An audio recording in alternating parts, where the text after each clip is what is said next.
नमस्कार दोस्तों, आप सभी का स्वागत है। आज हम आपके लिए लेकर आए हैं प्राचीन भारत के इतिहास का मास्टर वीडियो। और ये मास्टर वीडियो किससे है? एनसीईआरटी सार से है। महेश बर्नवाल जी की प्रसिद्ध पुस्तक है एनसीईआरटी सार संग्रह। उसमें सारे सेगमेंट का दिया हुआ है, पूरा कंप्लीट है। वो बहुत अच्छी पुस्तक है, आप उसे पढ़ सकते हैं। उसी का हमने प्रारंभ किया है। तो आज का वीडियो प्राचीन भारत के इतिहास का मास्टर वीडियो है दोस्तों। सिर्फ 2 घंटे में पूरे प्राचीन भारत के इतिहास को कंप्लीट किया गया है। आप इस वीडियो को शुरू से अंत तक देखिए तो सिर्फ 2 घंटे में आपका प्राचीन भारत का इतिहास संपूर्ण रिवीजन हो जाएगा एक बार। और दोस्तों, इस वीडियो को शुरू से अंत तक देखिए और यदि पसंद आए तो इसे लाइक कीजिए और अधिक से अधिक शेयर कीजिए, ताकि हमारा हौसला अफजाई हो और हम आगे भी आपके लिए अन्य सेगमेंट के भी मास्टर वीडियो ला सकें। तो चलिए शुरू करते हैं प्राचीन भारत के इतिहास। सबसे पहले तो ये देखिए, इतिहास क्या है। इतिहास किसी व्यक्ति, समाज अथवा देश से संबंधित महत्वपूर्ण, विशिष्ट व सार्वजनिक क्षेत्र की घटनाओं, तथ्यों आदि का कालक्रमिक विवरण, क्रोनोलॉजिकल डिस्क्रिप्शन इतिहास कहलाता है। इतिहास का पिता हेरोडोटस को कहा जाता है। प्राचीन भारत के इतिहास से संबंधित प्रथम वास्तविक पुस्तक राजतरंगिणी को माना जाता है। उत्कीर्ण चिन्ह वाले प्राचीनतम सिक्के आहत सिक्के कहलाते हैं। सिक्कों का अध्ययन क्या कहलाता है? सिक्कों का अध्ययन न्यूमिस्मेटिक्स, मुद्रा शास्त्र। लेकिन आपको याद रखना है ये न्यूमिस्मेटिक्स, क्योंकि इसको भी हिंदी में ही देवनागरी लिपि में दे सकता है। भारत में प्रागैतिहासिक खोज प्रारंभ करने का श्रेय किसे दिया जाता है? डॉक्टर प्राइमरोज को। भारतीय प्रागैतिहासिक अध्ययन से संबंधित प्री हिस्टोरिक इंडिया किसकी कृति है? प्री हिस्टोरिक इंडिया जो है, ये कृति स्टुअर्ट पिगट की है। चीनी यात्रियों ने अपने यात्रा वृत्तांत में भारत के लिए किस शब्द का प्रयोग किया है? इंतु। उत्कीर्ण लेखों का अध्ययन क्या कहलाता है? अभिलेख शास्त्र। लेकिन आपको रखना है याद, इपिग्राफी। इपिग्राफी उत्कीर्ण लेखों का अध्ययन कहलाता है इपिग्राफी। लिपियों के विकास के अध्ययन को पुरालिपि विद्या कहा जाता है। सर्वप्रथम भारतवर्ष के नाम का उल्लेख हाथी गुम्फा अभिलेख से प्राप्त होता है। प्राचीन भारत का सर्वप्रथम सुनियोजित इतिहास विंसेंट स्मिथ, वी स्मिथ ने तैयार किया था। देखिए, इतिहास का काल के अनुसार वर्गीकरण: प्रागैतिहासिक काल, आद्य ऐतिहासिक काल, ऐतिहासिक काल। अंग्रेजी में भी ध्यान रखिए, pre historic period, proto historic period और हिस्टोरिकल पीरियड। अब ये किसे कहा जाता है प्रागैतिहासिक काल? देखिए, इसमें पुरातात्विक साक्ष्य अध्ययन का एकमात्र स्रोत होता है, क्योंकि इसका लिखित साक्ष्य उपलब्ध नहीं होता है। तीनों में अंतर समझने का प्रयास कीजिए। लिखित साक्ष्य उपलब्ध नहीं रहता है। इसका लिखित साक्ष्य तो उपलब्ध है, किंतु पढ़ा नहीं गया है, अपठनीय है। इसका लिखित साक्ष्य उपलब्ध है और पढ़ा भी गया है, यानी कि इसका तो साक्ष्य ही नहीं है। इन दोनों का साक्ष्य है, इसका पढ़ा नहीं गया है, इसका पढ़ा गया है। यानी कि यहां पर जब साक्ष्य ही नहीं है तो सिर्फ पुरातात्विक स्रोत जो है वही हो जाएंगे इसके स्रोत। इसमें पुरातात्विक स्रोत ही, इसके भी स्रोत पुरातात्विक स्रोत होंगे, क्योंकि लिखित साक्ष्य तो है लेकिन पढ़ा नहीं गया है लिपि को। इसमें पुरातात्विक और साहित्यिक दोनों स्रोत इसके काम आएंगे, पुरातात्विक और साहित्यिक। तो अब फेज कौन सा माना जाता है? मानव की उत्पत्ति से लेकर 3000 ईस्वी तक का कार्य, 3000 ईस्वी पूर्व तक का कार्य प्रागैतिहासिक काल कहलाता है। अब 3000 ईस्वी पूर्व से 600 ईस्वी पूर्व तक का काल जो है प्रोटो हिस्टोरिक, आदि ऐतिहासिक काल। और 600 ईस्वी पूर्व से, जो कि बौद्ध और जैन धर्म के उद्भव का समय है, उस समय से लेकर आगे तक का काल साहित्यिक स्रोत पढ़ा गया है, तो ऐतिहासिक काल कहलाता है। प्राचीन भारतीय इतिहास को जानने के लिए जिन स्रोतों का प्रयोग किया गया था उनमें प्रमुख कौन है? धार्मिक ग्रंथ, ऐतिहासिक ग्रंथ, पुरातात्विक साक्ष्य, विदेशी विवरण। ब्राह्मी लिपि को सर्वप्रथम किसने पढ़ा था? जेम्स प्रिंसेप ने पढ़ा था 1837 ईस्वी में। भारत के प्राचीनतम ग्रंथ वेदों का संकलन करता किसे माना जाता है? महर्षि कृष्ण द्वैपायन व्यास, वेद व्यास को। पौराणिक मान्यता के अनुसार भारत के प्राचीनतम राजा वैवस्वत मनु थे। वायु पुराण का संबंध गुप्त वंश से है। वायु पुराण का संबंध गुप्त वंश से है।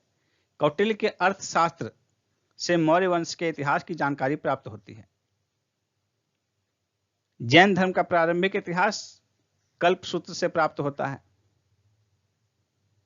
और देखिए एक पॉइंट है, भारतीय पुरातत्व सर्वेक्षण आर्कियोलॉजिकल सर्वे ऑफ इंडिया संस्कृति मंत्रालय के अंतर्गत एक संलग्न संगठन है। मत्स्य पुराण आंध्र सातवाहन वंश से संबंधित है। विष्णु पुराण मौर्य वंश से संबंधित है।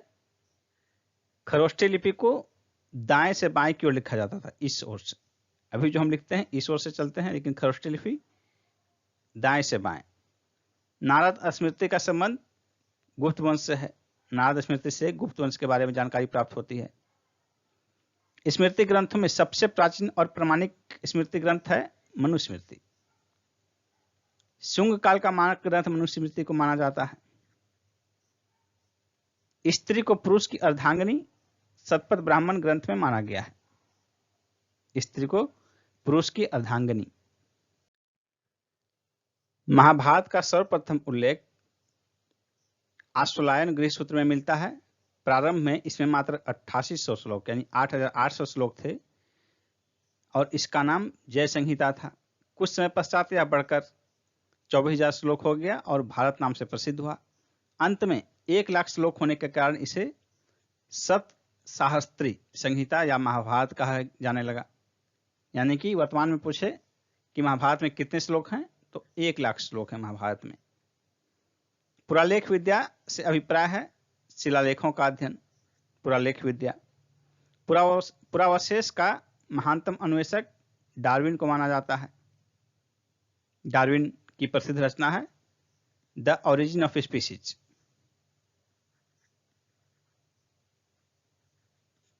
ये डार्विन की कृति है। इब्न बतूता का यात्रा वृत्तांत रेहला नाम से प्रसिद्ध है। ह्वेनसांग ने नालंदा विश्वविद्यालय में बौद्ध धर्म का अध्ययन किया था। कुछ प्रमुख अभिलेख और किस शासक के शासनकाल के अभिलेख थे उसका सूची आपके सामने है। हाथी गुम्फा अभिलेख किस शासक के समय का है? कलिंग नरेश खारवेल का है। ऐहोल अभिलेख पुलकेशिन द्वितीय का है।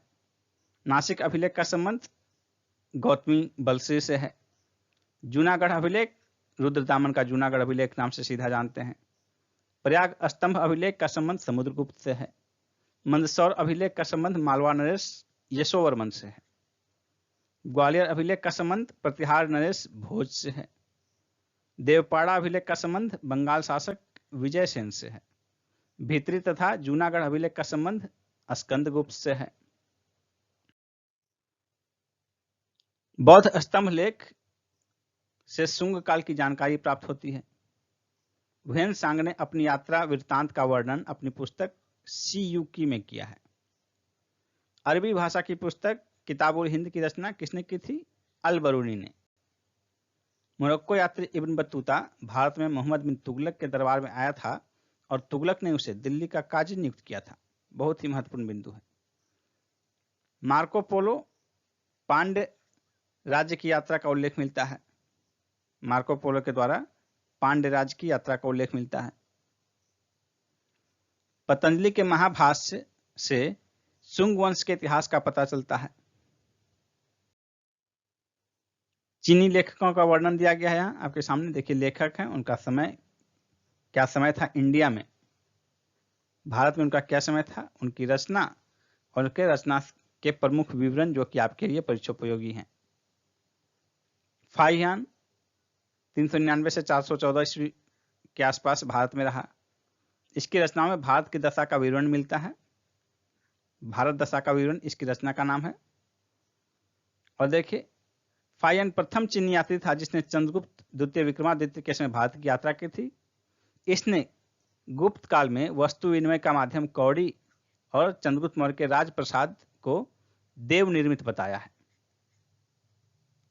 ह्वेनसांग 629 से 645 ईस्वी तक भारत में रहा।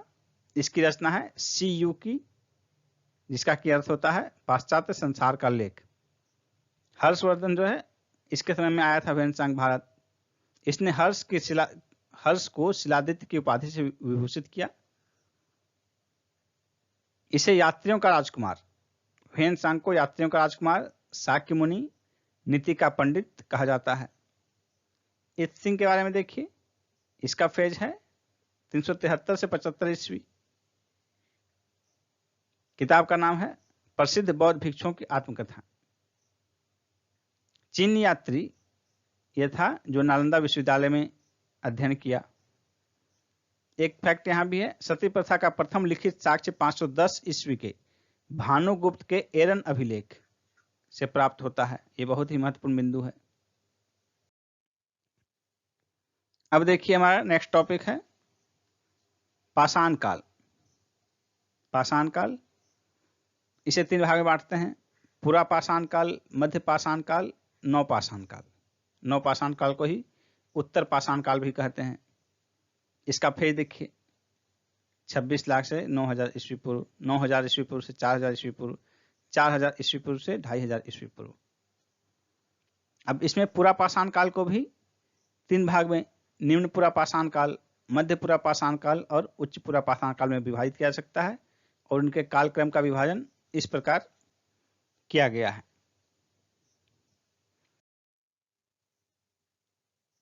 अब देखिए इसमें पाषाण युगीन अनुसंधान प्रारंभ करने का श्रेय रॉबर्ट ब्रूस फुट को जाता है।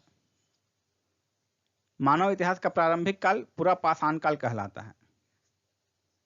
प्राचीन भारत के औजार और अस्त्र शस्त्र बनाने के लिए निवासी सर्वप्रथम पत्थर का प्रयोग करते थे। पाषाण काल जो है, पाषाण युगीन का मतलब वहां मुख्य पदार्थ है आपके पास पाषाण यानी कि पत्थर, तो पत्थर के ही हथियार हुए। प्राचीन भारतीय भौगोलिक मान्यता के अनुसार भारतवर्ष किस द्वीप का खंड था? जम्बू द्वीप का। आज भी संस्कृत में कई धर्म ग्रंथों में इसका उल्लेख है, जम्बू द्वीपे भारत खंडे। सर्वप्रथम मानव सदृश प्राणी जो होमो सेपियंस से प्रजातीय रूप से भिन्न था, उसे सामान्यतः पिथेकैंथ्रोपस के रूप में जाना जाता है। पिथेकैंथ्रोपस।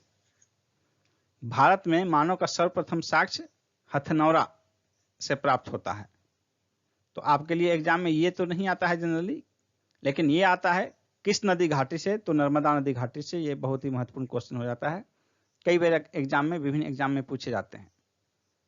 पाषाण संस्कृति से लेकर हड़प्पा काल तक के सांस्कृतिक अवशेष मेहरगढ़ से प्राप्त होते हैं। जुते हुए खेत का साक्ष्य कालीबंगा से प्राप्त होता है।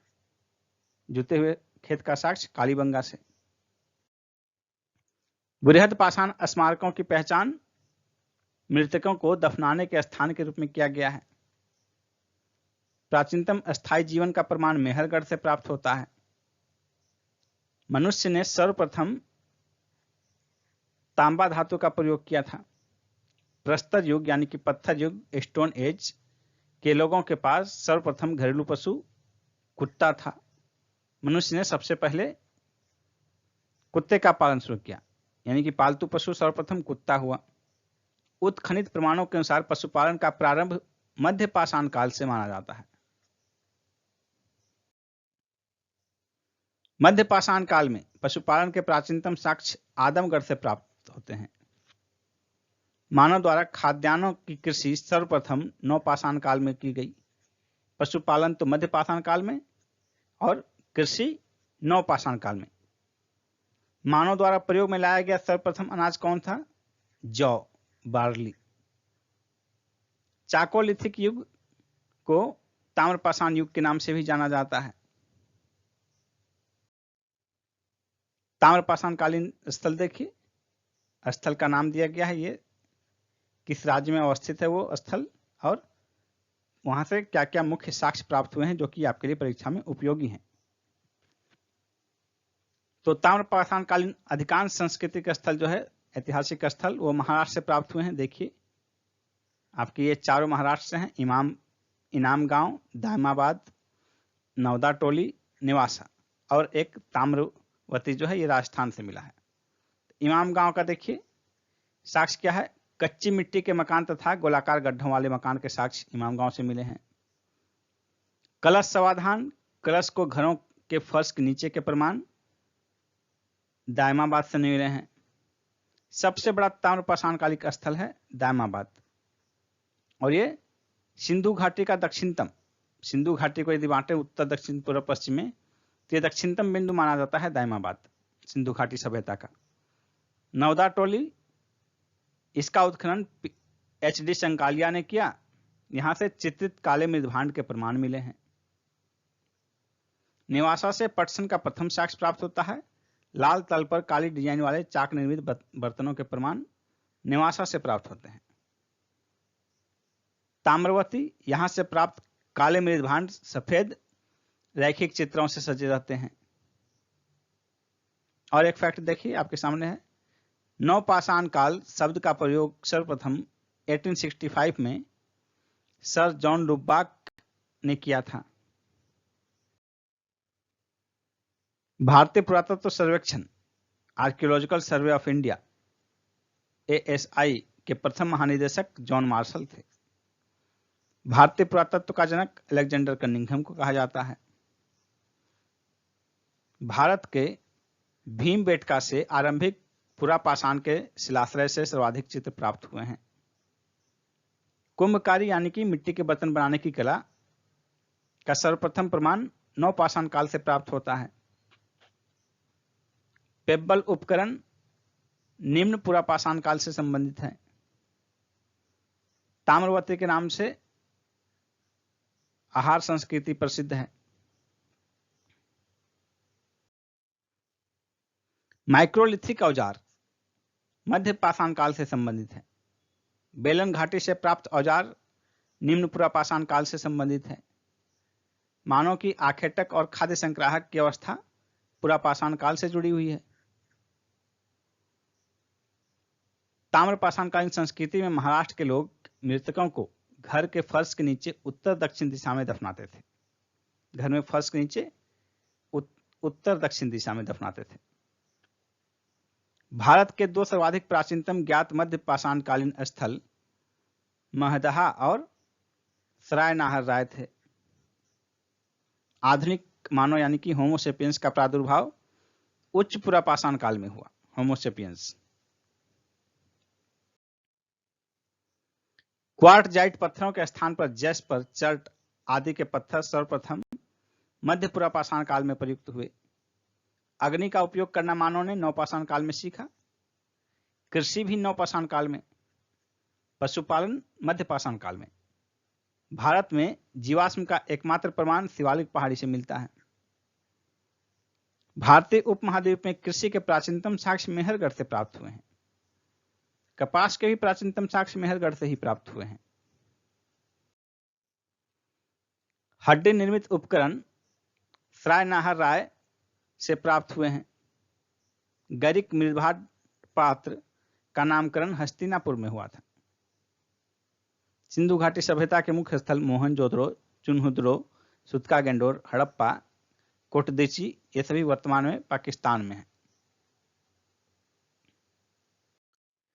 कुछ नवपाषाण कालीन स्थल देखते हैं। स्थल वो किस राज्य में है या कहाँ स्थित हैं और उनसे क्या क्या मुख्य तथ्य प्राप्त हुए हैं, साक्ष्य प्राप्त हुए हैं। बुर्जहोम वर्तमान में कश्मीर के क्षेत्र में है। यहाँ पर कब्रों में मालिक के साथ कुत्ते दफनाने का साक्ष्य प्राप्त हुआ है बुर्जहोम से। कृषि तथा पशुपालन के साक्ष्य, हड्डी निर्मित औजार, धूसर मृदभांड के प्रमाण, सिलबट्टा तथा हड्डी से निर्मित सुई के साक्ष्य गुफ कराल से प्राप्त हुए हैं। गुफ कराल भी कश्मीर के क्षेत्र में है। मेहरगढ़ जो वर्तमान में पाकिस्तान के क्षेत्र में स्थित है, यहाँ से गेहूं की 3 तथा जौ की 2 किस्मों की खेती के प्रमाण मिले हैं। कच्ची ईंटों के आयताकार मकान और प्राचीनतम स्थायी जीवन के साक्ष्य मेहरगढ़ से प्राप्त होते हैं। महदहा वर्तमान में उत्तर प्रदेश का क्षेत्र है। यहाँ से गोलाकार झोपड़ी के प्रमाण मिले हैं। धान के साथ साथ जौ की खेती तथा पशु बाड़ा के भी साक्ष्य महदहा से प्राप्त हुए हैं। कोल्डिहवा ये भी उत्तर प्रदेश का क्षेत्र है। धान की खेती का प्रमाण यहाँ से प्राप्त हुआ है, जो धान की खेती का भारत ही नहीं बल्कि विश्व का सबसे प्राचीनतम साक्ष्य माना जाता है कोल्डिहवा से। संगनकल्लू वर्तमान में कर्नाटक का क्षेत्र है। राख के टीले प्राप्त हुए यहाँ से, जो कि बेल्लारी जिले में अवस्थित है, कर्नाटक के बेल्लारी जिले में अवस्थित है संगनकल्लू। पिकलीहल, ये भी कर्नाटक में है, यहाँ से राख का ढेर तथा निवास स्थल के साक्ष्य प्राप्त हुए हैं। चौपानी मांडो, ये उत्तर प्रदेश में है, मधुमक्खी के छत्ते जैसी झोपड़ियां के साक्ष्य मिले हैं। ज्यामितीय आकार के सूक्ष्म पाषाण तथा हस्त निर्मित मृदुभांड के साक्ष्य यहां से प्राप्त हुए हैं चौपानी मांडो से। सारूतारू, यह असम का क्षेत्र है, गुवाहाटी के समीप उत्खनन से आदिम कुल्हाड़ियां तथा चित्रित मृदुभांड प्राप्त हुए हैं। चिरांद, ये बिहार में स्थित है, बिहार के सारण क्षेत्र में। यहां से हड्डी के उपकरण प्राप्त हुए हैं जो प्राय हिरणों के सिंगों से निर्मित है। दावजली, यह असम के क्षेत्र में स्थित है, यहां से कृषि और पशुपालन के साक्ष्य प्राप्त हुए हैं। नवदा टोली नामक ताम्रपाषाण कालीन स्थल का उत्खनन HD संकालिया ने किया था। नवदा टोली वर्तमान में मध्य प्रदेश का क्षेत्र है। हड़प्पा सभ्यता का सर्वाधिक मान्यता प्राप्त काल है 2500 BC से 1750 BC। हड़प्पा नामक पुरा स्थल सिंधु घाटी सभ्यता से संबंधित है। हड़प्पा सभ्यता की लिपि को भाव चित्रात्मक कहा जाता है, पिक्टोग्राफिक। हड़प्पा सभ्यता की जानकारी का मुख्य स्रोत पुरातात्विक खुदाई है, क्योंकि यहाँ की जो लिपि है ये अपठनीय है, पढ़ी नहीं गई है। मोहनजोदड़ो का शाब्दिक अर्थ है मृतकों का टीला। सिंधु सभ्यता जो है आद्य ऐतिहासिक युग से संबंधित है, यानी कि लिपि तो है लेकिन लिपि अपठनीय है। मूर्ति पूजा का प्रारंभ पूर्व आर्य काल से माना जाता है। सिंधु वासियों ने पहली बार तांबे में टीन मिलाकर कांसा तैयार किया था, इसलिए सिंधु घाटी सभ्यता के काल को कांस्य युगीन सभ्यता के नाम से भी जाना जाता है। हड़प्पा की समकालीन सभ्यता रंगपुर सौराष्ट्र में स्थित है। सौराष्ट्र जो है ये गुजरात का क्षेत्र है वर्तमान में। हड़प्पा संस्कृति का वह कौन सा स्थल है जहां दुर्ग तथा निचला नगर अलग अलग प्राचीरों से घिरा था? वो है कालीबंगन। मोहनजोदड़ो तथा हड़प्पा सभ्यता की पुरातात्विक खुदाई सर जॉन मार्शल के द्वारा की गई थी। हड़प्पा कालीन स्थलों से अभी तक लोहा की प्राप्ति का साक्ष्य नहीं हुआ है। किसी भी स्थल से लोहा की प्राप्ति का कोई साक्ष्य नहीं मिला है। सिंधु घाटी सभ्यता के लोग मातृ देवी की पूजा करते थे। उत्खनित प्रमाणों के अनुसार सिंधु घाटी सभ्यता का स्थल बनावली, जो कि हरियाणा में स्थित है, घग्गर तथा उसकी सहायक नदियों की घाटी में स्थित है। धौलावीरा नामक पुरातात्विक स्थल वर्तमान में गुजरात में है। इसके अतिरिक्त लोथल, जो कि बंदरगाह नगर था सिंधु घाटी सभ्यता का, यह भी गुजरात में स्थित है। हड़प्पा संस्कृति के संदर्भ में शैलकृत स्थापत्य के प्रमाण धौलावीरा से प्राप्त हुए हैं। हड़प्पा कालीन मुहरों का सर्वाधिक प्रचलित आकार वर्गाकार था। वर्गाकार यानी कि मतलब ये हो गया लंबाई चौड़ाई बराबर की स्थिति, वर्गाकार। हड़प्पा संस्कृति की मुहरों पर घोड़े का अंकन नहीं मिला है। आधुनिक देवनागरी लिपि का प्राचीन रूप ब्राह्मी लिपि था। विश्व के सबसे पहले कपास की खेती का आरंभ जो है भारत से माना जाता है। सिंधु घाटी सभ्यता के समकालीन मिस्र की सभ्यता नील नदी के तट पर विकसित हुई थी। भारत में सिंधु नदी घाटी के तट पर और मिस्र में नील नदी घाटी के तट पर। नील नदी को मिस्र का उपहार भी कहा जाता है। सिंधु घाटी सभ्यता से संबंधित वृषभ मुद्रा मोहनजोदड़ो से प्राप्त हुई है।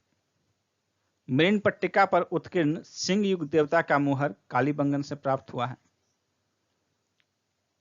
लेखन कला की प्रणाली विकसित करने वाली प्रथम प्राचीन सभ्यता सुमेरियन सभ्यता थी। सिंधु घाटी सभ्यता गैर आर्य सभ्यता थी, क्योंकि यह नगरीय सभ्यता थी, जबकि आर्य मुख्यतः कृषि पर आश्रित थे। सिंधु घाटी सभ्यता को गैर आर्य सभ्यता कहा जाता है, क्योंकि आर्य सभ्यता जो है वो कृषक सभ्यता मानी जाती थी, जबकि सिंधु घाटी सभ्यता कृषक नहीं, ग्रामीण नहीं, नगरीय सभ्यता मानी जाती है इसके कारण। और यहाँ कृषि से मुख्य था व्यापार। सिंधु घाटी सभ्यता को आर्यों से पूर्व की सभ्यता रखे जाने का महत्वपूर्ण कारण क्या है? मृद भांड।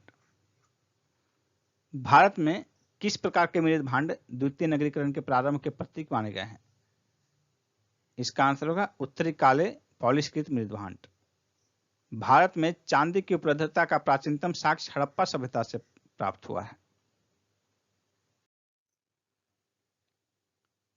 हड़प्पा काल में मुद्राओं का निर्माण मुख्यतः शैल खड़ी से किया जाता था। लोथल को लघु हड़प्पा, लघु मोहनजोदड़ो भी कहा जाता है। इसके पूर्वी भाग में एक गोदीवाड़ा का साक्ष्य मिला है। लोथल कहाँ है? वर्तमान में गुजरात में है। गोदीवाड़ा यानी कि डॉकयार्ड, ये जो है बंदरगाह नगर था। अब देखिए चौहद्दी, हड़प्पा सभ्यता की चौहद्दी सीमा, उत्तर में मांडा, दक्षिण में दायमाबाद, पूर्व में आलमगीरपुर और पश्चिम में सुतका गेंडोर। अब ये मांडा जम्मू कश्मीर के क्षेत्र में है, आलमगीरपुर उत्तर प्रदेश में है, दायमाबाद महाराष्ट्र में स्थित है वर्तमान में, और सुतका गेंडोर जो है वो पाकिस्तान के बलूचिस्तान प्रांत में स्थित है। हड़प्पाकालीन स्थल और इससे संबंधित महत्वपूर्ण तथ्य। स्थल है उसका उत्खननकर्ता, उत्खनन वर्ष, किस नदी के तट पर यह पाया गया, और कुछ महत्वपूर्ण साक्ष्य देखेंगे महत्वपूर्ण हम लोग हड़प्पाकालीन स्थलों को। तो देखिए सबसे पहले है आपके सामने हड़प्पा, ये पाकिस्तान के मोंटगोमरी जिले में स्थित है। इसके उत्खननकर्ता कौन थे? Rai Bahadur, Dayaram Sahni, wheeler, MS. वत्स। उत्खनन किया गया 1921 में। ये रावी नदी के तट पर स्थित है, जबकि मोहनजोदड़ो सिंधु नदी के तट पर स्थित है। रावी सिंधु की ही सहायक नदी है। हड़प्पा से अन्न भंडार, कांसे की निर्मित खिलौना गाड़ी, पारदर्शी वस्त्र पहने हुए एक मूर्ति, गरुड़ चित्रित मुद्रा, मछुआरे के चित्र, शंख का बैल, कांस्य दर्पण, ये चीजें प्राप्त हुई हैं। मोहनजोदड़ो पाकिस्तान के लड़काना प्रांत में स्थित है, लड़काना जिले में।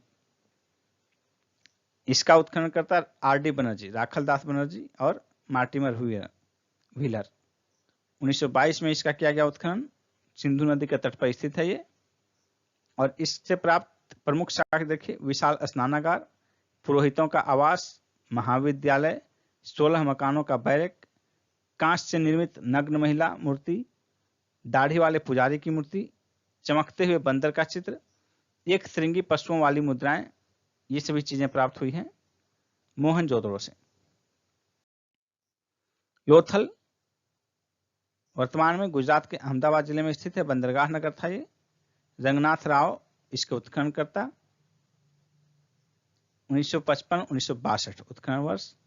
ये भोगवा नदी के तट पर माना जाता है और ये बंदरगाह नगर था। बंदरगाह, इसी कारण यहाँ डॉकयार्ड मिला है।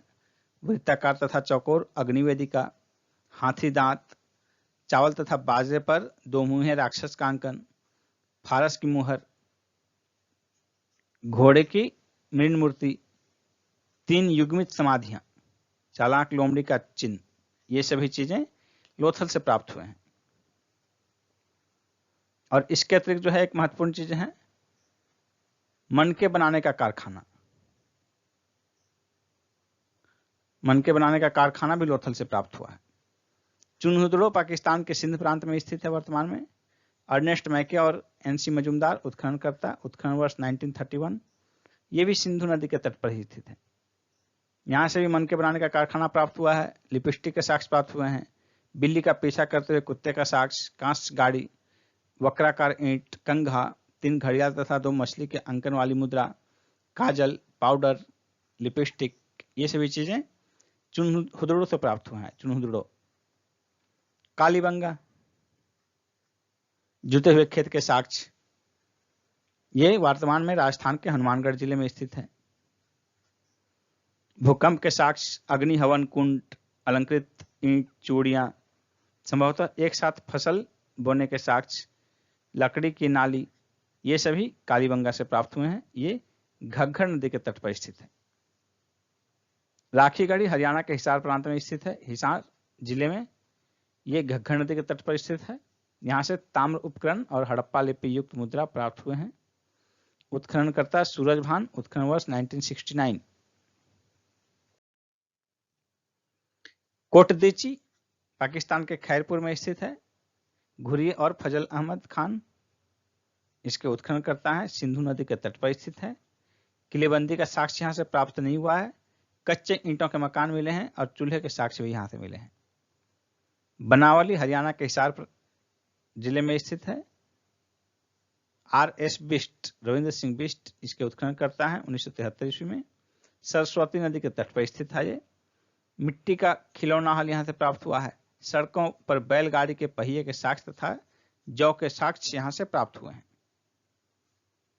इसके बाद हम लोग देखेंगे रोपड़ यानी कि रूपनगर, ये पंजाब में स्थित है। Y.D. शर्मा, यज्ञदत्त शर्मा 1955 में उत्खनन किया इसका। और ये सिंधु की सहायक नदी सतलज के तट पर स्थित है। यहाँ से तांबे की कुल्हाड़ी, मानव के साथ कुत्ते दफन के साक्ष्य बहुत महत्वपूर्ण हो जाता है। रंगपुर, ये गुजरात के काठियावाड़ क्षेत्र में स्थित है। S.R. राव ने 1954 में इसका उत्खनन कराया।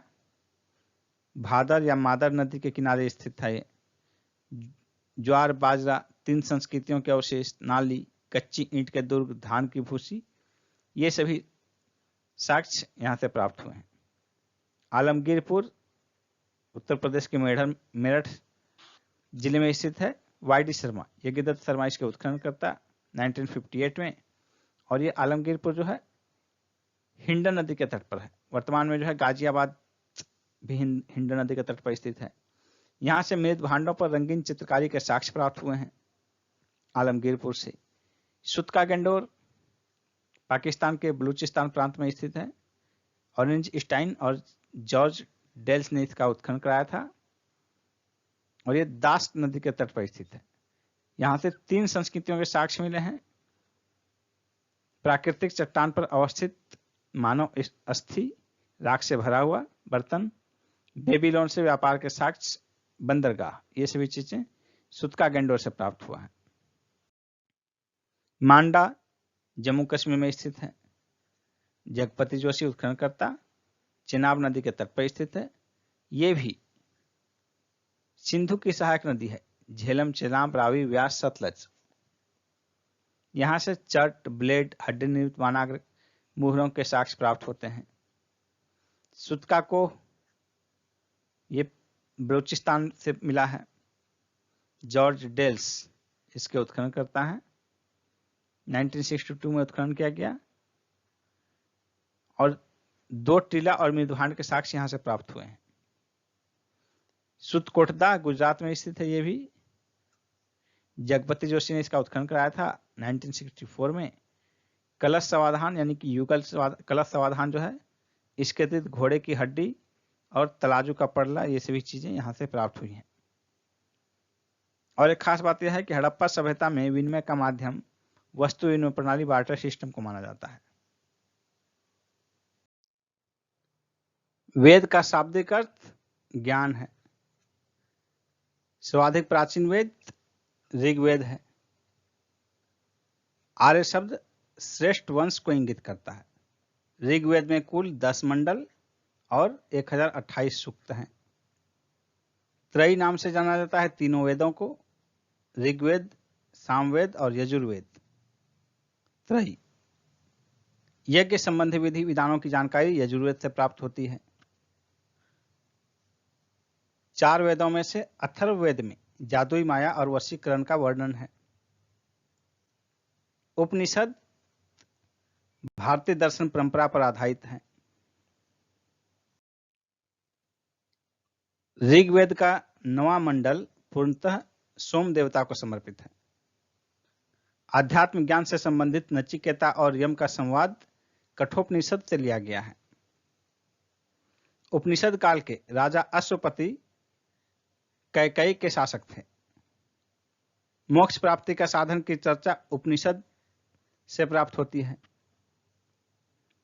वैदिक नदी आस्किनिक की पहचान वर्तमान में चिनाब नदी से की गई है। प्रारंभिक वैदिक साहित्य में सर्वाधिक बार वर्णित नदी सिंधु है।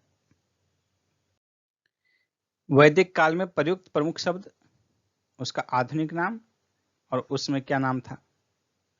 तो गाय के लिए अघन्या शब्द का प्रयोग किया गया है, यानी कि जिसका वध न किया जा सके। और विनिमय का साधन था गाय। राजा के लिए गोपा शब्द का प्रयोग हुआ है। अतिथि गोहंता या गोहन। धनी व्यक्ति को गोमत कहा गया है। युद्ध के लिए गविष्ठ या गेसु या गम्य इन शब्दों का इस्तेमाल किया गया है। पुत्री को दुहिता कहा गया है। अनाज को धान्य, धान्य शब्द आज भी इस्तेमाल होता है अनाज के लिए। मरुस्थल शब्द के लिए जो है धनु का इस्तेमाल हुआ है, धनु। उपजाऊ भूमि को उर्वरा। पशुचारण योग्य भूमि खिल्ली। हल से बनी नालियां के लिए सीता शब्द का प्रयोग हुआ है। सामवेद ऋग्वेद पर आधारित संगीतमय ऋचाओं का संकलन है। वर्ण व्यवस्था का सर्वप्रथम विवरण ऋग्वेद के 10वें मंडल के पुरुष सूक्त में मिलता है। पुरुष सूक्त में मिलता है। पूर्व वैदिक काल में सभा और समिति को राजा पर नियंत्रण होता था। वैदिक देवताओं का पुरोहित बृहस्पति को माना जाता है। ऋग्वैदिक काल में निष्क शब्द का प्रयोग सिक्के के लिए किया जाता था। ऋग्वैदिक काल में निष्क शब्द का प्रयोग आभूषण के लिए किया जाता था, लेकिन बाद के काल में उसका प्रयोग सिक्के के लिए किया जाने लगा। पुरुष मेध प्रथा का उल्लेख सर्वप्रथम शतपथ ब्राह्मण में मिलता है। अब देखिए यहाँ कुछ महत्वपूर्ण तथ्य दिए गए हैं। वेद, उनसे संबंधित ब्राह्मण, उनमें कितने सूक्त हैं, उनसे संबंधित उपनिषद और वेद से संबंधित आरण्यक। वेद के अध्येता को क्या कहा जाता है, किसके, और उस वेद का संबंधित उपवेद और उसके प्रवर्तक, इन सब की सूची यहाँ दी गई है, आप देख सकते हैं। तो वेद 4 हैं, ऋग्वेद, यजुर्वेद, सामवेद, अथर्ववेद। ऋग्वेद से और उसका अध्येता का लिस्ट यहाँ है। ऋग्वेद का अध्येता होत्री, यजुर्वेद का अधर्वयु, सामवेद का उद्गाता और अथर्ववेद का ब्रह्म।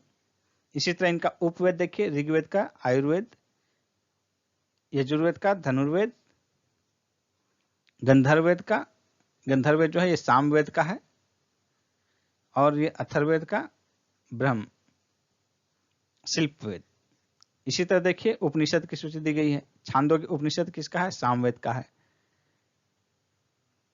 और उसी तरह देखिए मांडुक्य उपनिषद अथर्ववेद का है। मुंडक उपनिषद अथर्ववेद का है। और ये देखिए विभिन्न उपवेद के प्रवर्तक, प्रजापति, विश्वामित्र, नारद, विश्वकर्मा।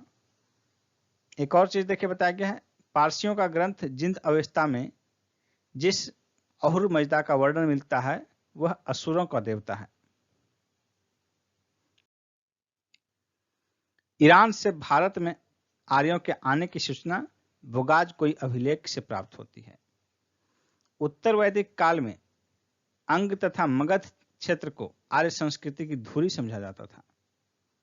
गोत्र यानी कि क्लान शब्द का प्रयोग सर्वप्रथम ऋग्वैदिक काल में हुआ।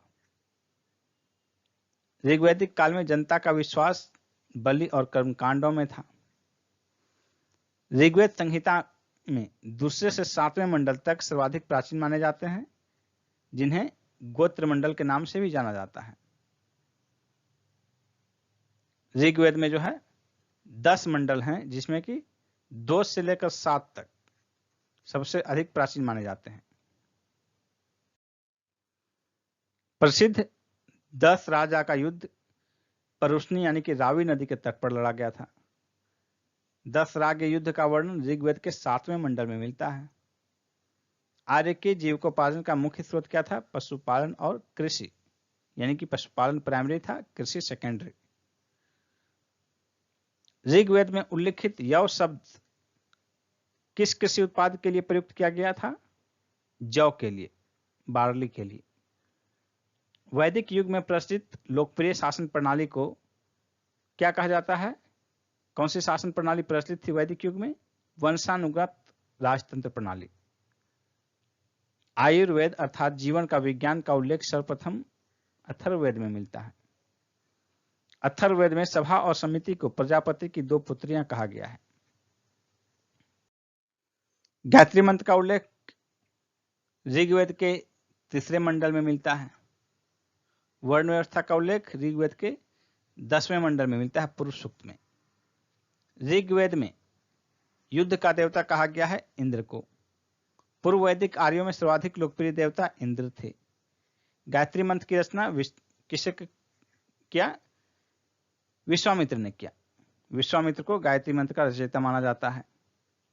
श्रीमद् भगवद गीता मूल रूप से संस्कृत में लिखी गई थी। सत्यमेव जयते मुंडकोपनिषद से लिया गया है।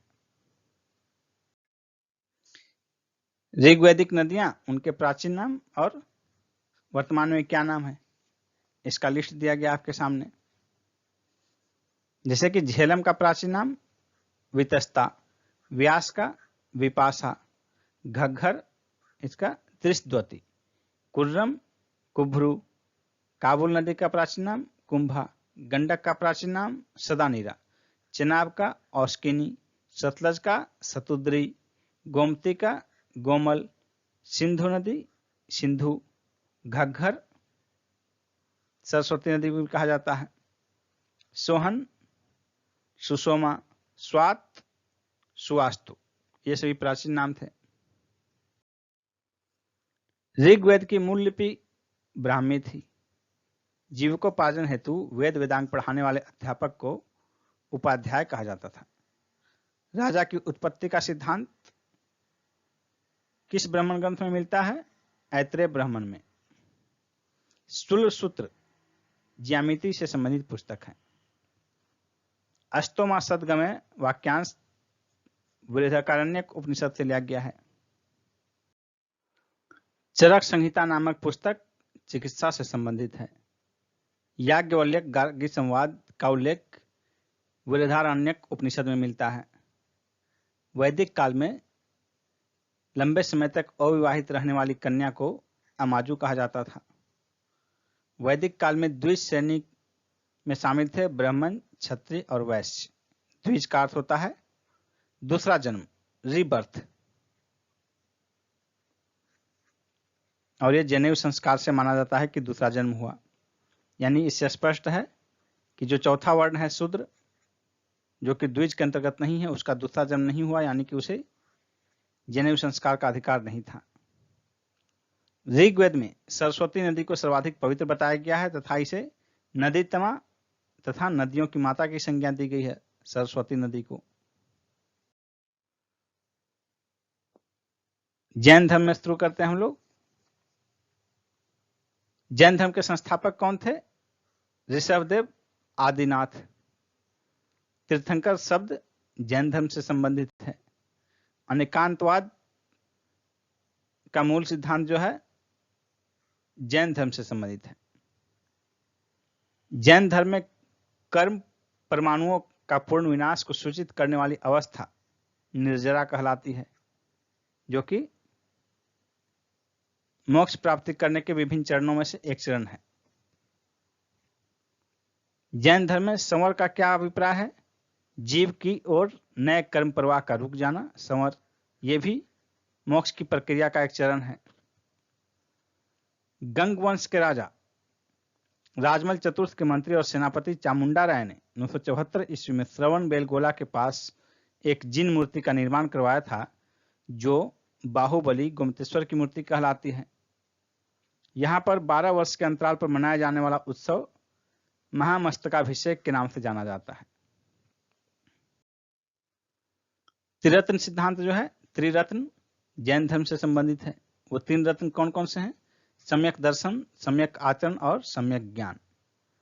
आजीवक संप्रदाय के संस्थापक मोखली गोसाल थे। अनुव्रत सिद्धांत का संबंध जैन धर्म से है। यापनीय जैन धर्म का संप्रदाय था। प्रारंभिक जैन साहित्य अर्धमागही भाषा में लिखे गए। पार्श्वनाथ से संबद्ध होने के कारण समेध शिखर जैन सिद्ध क्षेत्र माना जाता है। जैन संप्रदाय का प्रथम विभाजन के पश्चात निर्मित श्वेतांबर संप्रदाय के संस्थापक स्थूलभद्र थे। विभिन्न जैन संगीति देखिए। प्रथम जैन संगीति जो पाटलिपुत्र में हुआ, उसमें अंतिम रूप से श्वेतांबर आगम का संपादन हुआ। प्रथम जैन संगीति देखिए 300 ईस्वी पूर्व में पाटलिपुत्र में हुआ। स्थूलभद्र के नेतृत्व में। और द्वितीय संगति जो है 512 ईस्वी में वल्लभी गुजरात में है और इसके अध्यक्ष थे क्षमा श्रवण। जैन तीर्थंकरों का क्रम का में अंतिम जो है महावीर स्वामी थे। अंतिम का मतलब 24वें। महावीर स्वामी जैन धर्म के अंतिम और 24वें तीर्थंकर थे, जिनका जन्म 540 ईस्वी पूर्व में वैशाली के कुंड ग्राम के निकट हुआ था और ये बिहार में स्थित है। इनके पिता सिद्धार्थ वज्जी संघ के ज्ञात्रिक कुल के प्रधान थे, ज्ञात्रिक क्षत्रिय कुल के, कुंडग्राम। माता त्रिशला जो है ये लिच्छवी नरेश चेटक की बहन थी। महावीर के बचपन का नाम था वर्धमान। महावीर की पत्नी का नाम था यशोदा। ये कुंडीय गोत्र के राजा समरवती की कन्या थी। महावीर की पुत्री का नाम था प्रियदर्शना या अन्नोजना भी कहा जाता है, अन्नोजा। महावीर की प्रमुख उपाधि केवलिन, कैवल्य सर्वोच्च ज्ञान प्राप्ति होने वाला व्यक्ति। जिन भी कहा जाता है जिसका अर्थ है विजेता। निर्ग्रंथ भी कहा जाता है जिसका अर्थ है बंधन रहित। और अरहत भी कहा जाता है जिसका अर्थ है पूज्य। निर्वाण प्राप्ति देखिए, महावीर स्वामी को पावापुरी राजगिरी में हुआ। 72 वर्ष की अवस्था में 468 ईस्वी में शस्तिपाल के यहाँ, जो कि मल्ल गणराज का प्रधान का शासित क्षेत्र था, शस्तिपाल। स्यादवाद सिद्धांत जैन धर्म से संबंधित है, जिसमें कहा जाता है कि कोई भी विचार पूर्ण नहीं है, इसलिए सभी विचार के आगे स्याद यानी कि शायद शब्द लगाने का निर्देश दिया गया है कि शायद ये ऐसा है या शायद ये ऐसा नहीं है। इससे उसकी सत्यता बनी रहती है। और इसी से जुड़ा हुआ है सप्तभंगी नय। सप्तभंगी नय ये भी जो है जैन धर्म का ही है विचार। उत्तर प्रदेश में स्थित कौशाम्बी बौद्ध और जैन धर्मों का दोनों का प्रसिद्ध तीर्थस्थल है। 16 महाजनपदों का उल्लेख जैन ग्रंथ भगवती सूत्र में मिलता है। बराबर की गुफाओं को निर्मित इसलिए किया गया था ताकि आजीविकों के वास के लिए। पार्श्वनाथ द्वारा प्रतिपादित 4 महाव्रतों में महावीर स्वामी ने 5वां जोड़ा ब्रह्मचर्य। 4 महाव्रत क्या थे? अहिंसा, सत्य, अस्तेय, अपरिग्रह। ये 4 थे, जिसमें ब्रह्मचर्य 5वां जो है ये महावीर स्वामी ने जोड़ा। और इसके बाद ये कहा जाने लगा पंच महाव्रत। जैन ग्रंथ कल्पसूत्र के रचयिता थे भद्रबाहु। जैन मूर्ति पूजा का प्राचीनतम प्रमाणिक अभिलेख हाथी गुम्फा अभिलेख से प्राप्त होता है। जैन संप्रदाय के विभाजन के बाद स्थूल भद्र के अनुयायी श्वेतांबर कहलाए, जबकि भद्रबाहु के अनुयायी दिगंबर कहलाए। हम लोग बौद्ध धर्म के अंतर्गत देखते हैं महाबुद्ध की शिक्षाएं सर्वप्रथम त्रिपिटक के रूप में संकलित की गई। महाभिनिष्क्रमण का तात्पर्य है बुद्ध का गृह त्याग। बुद्ध के गृह त्याग की घटना को महाभिनिष्क्रमण कहा जाता है। बुद्ध को ईश्वर के रूप में पूजने वाले बौद्ध संप्रदाय महायान थे। द्वितीय बौद्ध संगति में बौद्ध संघ स्थविरवादी और महासंघिक 2 भागों में विभाजित हो गया। बौद्ध मत में उपसंपदा पद का तात्पर्य है बौद्ध भिक्षु के धर्म परिवर्तन की अंतिम अवस्था। भगवान बुद्ध उदयन के शासनकाल में कौशाम्बी आए थे। बौद्ध धर्म में शून्यवाद तथा विज्ञानवाद जैसी दार्शनिक पद्धतियों का उदय हुआ, जिसका प्रभाव शंकराचार्य के दर्शन पर भी पड़ा। इसी कारण शंकराचार्य को प्रच्छन्न बौद्ध की उपमा दी जाती है। यानी कि शून्यवाद और विज्ञानवाद का संबंध बौद्ध धर्म से है। बौद्ध धर्म में 4 आर्य सत्य बताए गए हैं: दुख, दुख समुदाय, दुख निरोध गामिनी प्रतिपदा। सीधे सीधे इसके अर्थों में कहा जाए तो पहला है दुख है, दूसरा है दुख का कारण है, तीसरा है दुख का निवारण भी है, और चौथा है दुख के निवारण का मार्ग यानी उपाय। यह है बौद्ध धर्म का 4 आर्य सत्य। बौद्धों की रामायण के नाम से प्रसिद्ध बुद्ध चरित्र की रचना अशोक घोष ने की थी। अशोक के रुमिनदई स्तंभ अभिलेख में इस परंपरा की पुष्टि होती है कि गौतम बुद्ध का जन्म लुम्बिनी में हुआ था। बौद्ध धर्म के महायान तथा हीनयान संप्रदायों में सर्वाधिक मौलिक अंतर है देवी देवताओं की पूजा। बुद्ध की सर्वाधिक मूर्तियों का निर्माण गांधार शैली में हुआ था, जबकि संभवतः बुद्ध की प्रथम प्रतिमा मथुरा कला शैली में बनाई गई थी। भारतीय कला में बुद्ध के जीवन की किस घटना का चित्रण मृग सहित चित्र में दिखाया गया है? इसका आंसर होगा प्रथम उपदेश। बोध गया के महाबोधि मंदिर का संबंध गौतम बुद्ध के जीवन की जिस महत्वपूर्ण घटना से है वह है उनकी ज्ञान प्राप्ति, बोधि। बुद्ध का उपदेश जो है आचरण की शुद्धता और पवित्रता से संबंधित है। अब महात्मा बुद्ध से संबंधित देखिए कुछ महत्वपूर्ण जानकारी। महात्मा बुद्ध का जन्म हुआ था 563 ईस्वी पूर्व में, लुम्बिनी वन में हुआ था, जो कि कपिलवस्तु में, वर्तमान ये क्षेत्र नेपाल में है। इनके पिता का नाम शुद्धोधन था, जो कि शाक्यों के राज्य कपिलवस्तु के शासक थे। इनकी माता महामाया देवी कोलिया गणराज्य की पुत्री थी। इनके बचपन का नाम सिद्धार्थ था और इनका गोत्र गौतम। इनका पालन पोषण इनकी विमाता, जो कि इनकी मौसी भी थी, प्रजापति गौतमी, इन्होंने किया था, क्योंकि इनके बचपन में ही इनकी माता की मृत्यु हो गई थी। इनकी पत्नी का नाम यशोधरा था, जो कि कोलिया गणराज्य की राजकुमारी थी। इनके पुत्र का नाम राहुल, सारथी का नाम चन्ना और घोड़ा का नाम कंथक था। इनका ज्ञान प्राप्ति स्थल गया, जो कि वर्तमान में बोध गया क्षेत्र है, वह निरंजना नदी के तट पर स्थित था। वर्तमान में इसका नाम क्या है? निरंजना नदी का नाम फल्गु। ज्ञान प्राप्ति से संबंधित घटना को संबोधि कहा गया है। प्रथम उपदेश ऋषि पत्तन में दिए, सारनाथ में। इनका शिष्य थे, प्रमुख शिष्य थे आनंद और उपाली। आनंद के कहने पर ही भगवान बुद्ध ने संघ में महिलाओं के प्रवेश को अनुमति प्रदान की। प्रचार के प्रमुख स्थल थे शाक्य, काशी, मगध, अंग, मल, वज्जी और कौशल राज्य। इनका महापरिनिर्वाण यानी कि मृत्यु, जीवन का अंत जो है 883 ईस्वी पूर्व में 80 वर्ष की आयु में वैशाख पूर्णिमा के दिन हुआ, उत्तर प्रदेश के कुशीनगर में। बुद्ध के जीवन काल में ही उनका चचेरा भाई देवदत्त संघ का प्रमुख बनना चाहता था। भारत में मूर्ति पूजा की नींव बौद्ध धर्म ने रखी और सर्वप्रथम बुद्ध की मूर्तियों का ही पूजन प्रारंभ हुआ था भारत में। नालंदा विश्वविद्यालय की स्थापना गुप्त काल में हुई थी। अष्टांगिक मार्ग की संकल्पना धर्मचक्र प्रवर्तन से संबंधित है। अष्टांगिक मार्ग जो है बौद्ध धर्म में मोक्ष प्राप्ति का मार्ग है। अष्टांगिक मार्ग बौद्ध संघ में भिक्षुनी के रूप में स्त्रियों के प्रवेश की अनुमति भगवान बुद्ध ने अपने प्रिय शिष्य आनंद के कहने पर वैशाली में प्रदान की थी। सम्राट अशोक ने अपने पुत्र महेंद्र तथा पुत्री संघमित्रा को बौद्ध धर्म के प्रचार प्रसार के लिए श्रीलंका भेजा था। प्रमुख बौद्ध संगीतियां देखिए, 4 बौद्ध संगीतियां हुई थी। पहला हुआ था 483 ईस्वी में, महात्मा बुद्ध की मृत्यु के इसी काल में थी, उसी वर्ष। राजगिरी में हुई थी, अध्यक्ष थे महाकश्यप और शासक उस समय थे अजातशत्रु। द्वितीय के समय में शासक थे कालाशोक, तीसरे से अशोक के समय में हुआ, चौथा कनिष्क के समय में हुआ। कनिष्क के समय वासुमित्र थे इसके अध्यक्ष, तृतीय के थे मोगली पुत्र तीस, द्वितीय के थे साब कमीर।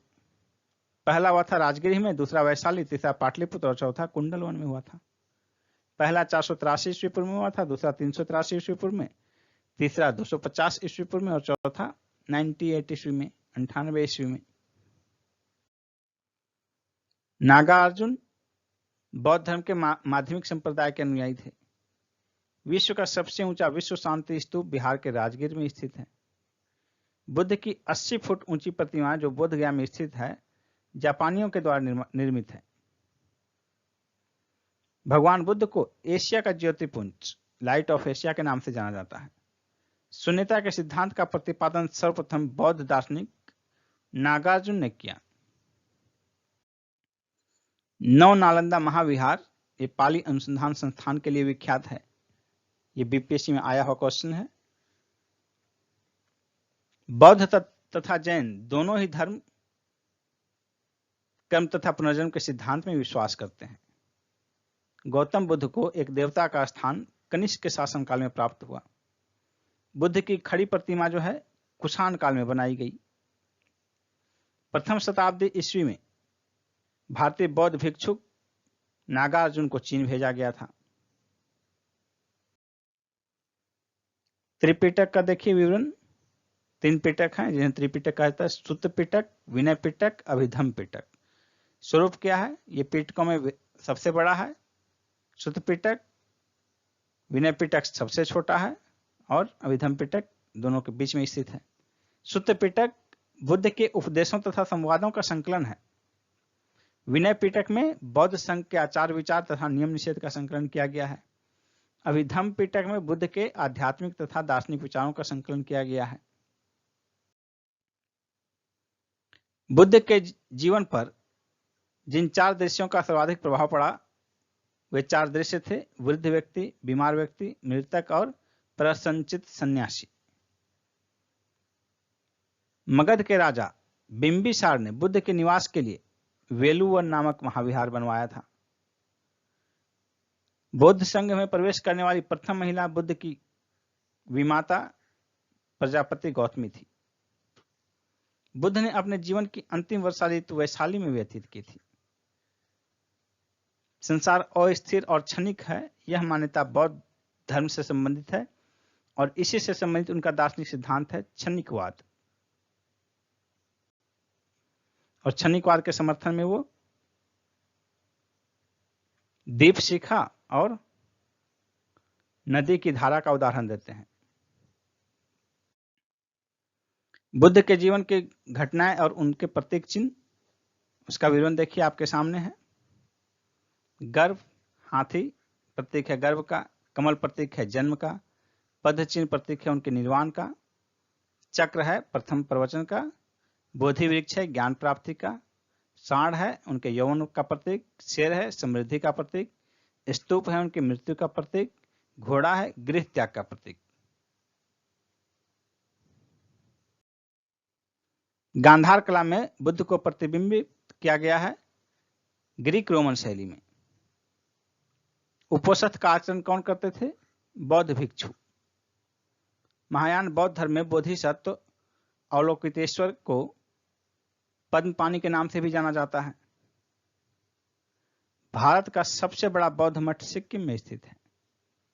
बौद्ध शब्दावली में धर्मचक्र प्रवर्तन से तात्पर्य है बुद्ध का प्रथम उपदेश। वज्रयान बौद्ध धर्म में बुद्ध की संगिनी को कहा गया था, तारा को।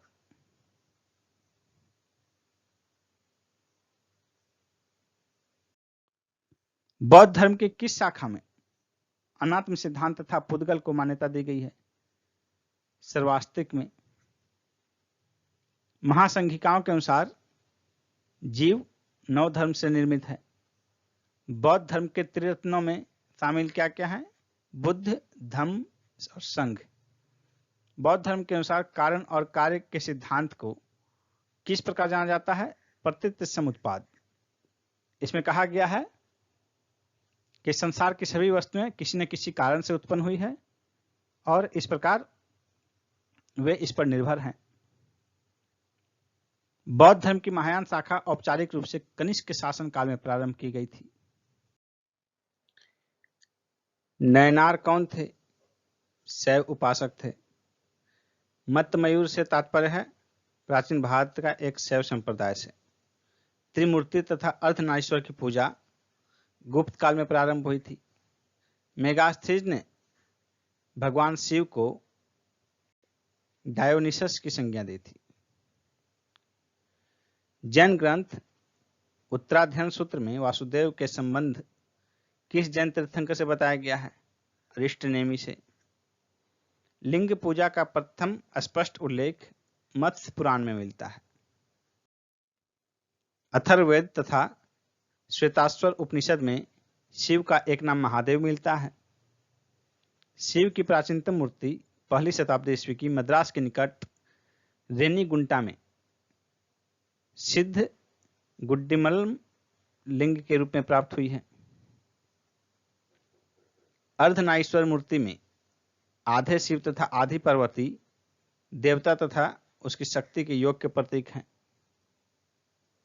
दक्षिण भारत में शैव आंदोलन में नैनार संतों की भूमिका महत्वपूर्ण रही। नैनार संतों की कुल संख्या 63 थी। एक संप्रदाय के रूप में शैव धर्म का प्रारंभ शुंग सातवाहन काल में हुआ। प्रमुख दर्शन और उसके प्रतिपादक देखिए आपके सामने है। दर्शन उसका आधार क्या था, उसके प्रतिपादक। सांख्य दर्शन आधार सांख्य सूत्र, प्रतिपादक कपिल मुनि। न्याय दर्शन के प्रतिपादक अक्षपाद गौतम भी मिलता है लिखा हुआ। योग दर्शन के प्रतिपादक पतंजलि, इसका आधार ग्रंथ योग सूत्र। वैशेषिक दर्शन का महर्षि कनाद या उलुक भी कहा जाता है। मीमांसा जैमिनी। वेदांत के प्रतिपादक बादरायन, इसका आधार ग्रंथ देखिए सांख्य का सांख्य सूत्र, न्याय का न्याय सूत्र, योग का योग सूत्र, वैशेषिक का वैशेषिक सूत्र, मीमांसा का पूर्व मीमांसा सूत्र और वेदांत का ब्रह्म सूत्र। विभिन्न संप्रदाय और उसके संस्थापक की सूची है आपके सामने। आजीवक संप्रदाय के संस्थापक मौखलिक पुत्र गोसाल, घोर अक्रियावादी संप्रदाय के पूर्ण कश्यप, यादृच्छावाद के आचार्य अजित, केश काम्बलिन, भौतिकवादी के पकुद कच्चायन और निश्चयवादी के संजय वैठलीपुत्र। भागवत धर्म का प्रवर्तक कृष्ण को माना जाता है। छांदोग्य उपनिषद में सर्वप्रथम देवकी के पुत्र कृष्ण का वर्णन किया गया है। भगवत संप्रदाय के विकास का श्रेय गुप्त शासकों को दिया जाता है। हेलियोडोरस तक्षशिला का निवासी था तथा उसने बेसनगर अभिलेख से वासुदेव के संबंध में वर्णन किया है।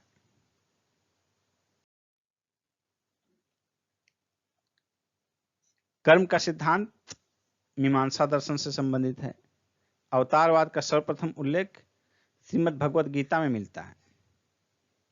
भगवद गीता में मोक्ष के साधन के रूप में धर्म, कर्म और भक्ति तीनों को समान महत्व दिया गया है। नैमिषारण्य उत्तर प्रदेश के सीतापुर जनपद में है। वह स्थान था जहां 60,000 ऋषि मुनियों की एक सभा में संपूर्ण महाभारत कथा का वाचन किया गया था। भागवत संप्रदायों में भक्ति के 9 रूपों की चर्चा की गई है। इसे नवधा भक्ति की संज्ञा दी जाती है। 9 प्रकार की भक्ति। मेगास्थीज ने कृष्ण के किस नाम का उल्लेख किया है? हेराक्लीज। दक्षिण भारत में वैष्णव मत का विस्तार अलवार संतों ने किया। अलवार संतों की संख्या 12 मानी जाती है। इन संतों में अंडाल नामक महिला संत का भी उल्लेख है, जिसे दक्षिण की मीरा कहा जाता है। गुप्त शासक चंद्रगुप्त द्वितीय ने विक्रमादित्य, विक्रमांक, परम भागवत आदि उपाधियां धारण की थी। 6ठी शताब्दी ईस्वी पूर्व की राजनीतिक दशा में देखिए। प्रथम मगध साम्राज्य का उत्कर्ष ईसा पूर्व 6ठी शताब्दी में हुआ था। मगध साम्राज्य का वास्तविक संस्थापक बिंबिसार था, लगभग 445 से 449 ईस्वी पूर्व में। गोदावरी नदी के तट पर स्थित महाजनपद अस्मक या अस्सक था। दक्षिण भारत में स्थित यह एकमात्र महाजनपद था। नंद वंश के पश्चात मगध पर मौर्य वंश का शासन हुआ। पाटलिपुत्र को उदयन ने सर्वप्रथम अपनी राजधानी बनाया। उदयन वासवदत्ता की कहानी का संबंध उज्जैन से है। सिकंदर के आक्रमण के समय उत्तर भारत में नंद वंशीय शासक घनानंद का शासन था। कहीं कहीं धनानंद भी मिलता है, धनानंद या घनानंद। गौतम बुद्ध के समय का प्रसिद्ध वैद्य जीवक को बिंबिसार ने अपने दरबार में स्थान प्रदान किया था। प्राचीन स्थान श्रावस्ती का नगर विन्यास अर्धचंद्राकार था। मगध के शासक अजातशत्रु ने राज्यारोहण के लिए अपने पिता की हत्या की और स्वयं भी अपने पुत्र द्वारा मारा गया। सिकंदर तथा पोरस की सेनाओं के मध्य झेलम नदी के तट पर युद्ध हुआ था। इस झेलम का प्राचीन नाम वितस्ता है, इसलिए इसे वितस्ता का युद्ध भी कहा जाता है, हाइडेस्पिज का युद्ध भी कहा जाता है। महापद्मनंद को परशुराम का दूसरा अवतार कहा जाता है।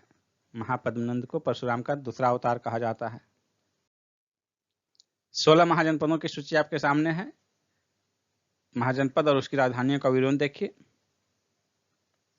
राजधानी वर्तमान में किस क्षेत्र में है वो भी आपको पता चल जाएगा। अंग महाजनपद, इसकी राजधानी थी चंपा। प्राचीनम मालिनी, ये वर्तमान में मुंगेर का क्षेत्र है, भागलपुर का क्षेत्र है। अंग जो है और मुंगेर की अपेक्षा इसे भागलपुर प्रेफर करेंगे। भागलपुर में जो है, भागलपुर से सटा हुआ नाथनगर है, नाथनगर में ही एक चंपानगर अभी भी जगह है वर्तमान में। मगध की राजधानी गिरिव्रज राजगृह। मल्ल की राजधानी कुशीनारा या पावापुरी, ये उत्तर प्रदेश के गोरखपुर जिले के देवरिया में स्थित है। काशी, ये वाराणसी का क्षेत्र है। कौशल श्रावस्ती या अयोध्या का क्षेत्र है। पांचाल, इसकी दो राजधानियां थी, उत्तरी पांचाल की अहिच्छत्र और दक्षिणी पांचाल की काम्पिल्य। कुरु महाजनपद की राजधानी थी इंद्रप्रस्थ, वर्तमान में मेरठ का क्षेत्र। वज्जी महाजनपद का विदेह और मिथिला, ये वर्तमान में नेपाल में है। मत्स्य जो है ये विराटनगर जयपुर का क्षेत्र। वत्स कौशाम्बी, ये प्रयागराज का क्षेत्र। सुरसेन, ये मथुरा का क्षेत्र, मथुरा राजधानी। चेदी की राजधानी सोत्थिवती या सुक्तिमती भी कहा जाता है। अस्मक, इसका पोतन या पोटली। अवंती, इसमें उत्तरी अवंती की राजधानी उज्जैन थी और दक्षिणी अवंती की राजधानी माहिष्मती। गांधार तक्षशिला, वर्तमान में पाकिस्तान का क्षेत्र। कंबोज, इसका राजधानी हाटक, वर्तमान में कश्मीर के क्षेत्र में।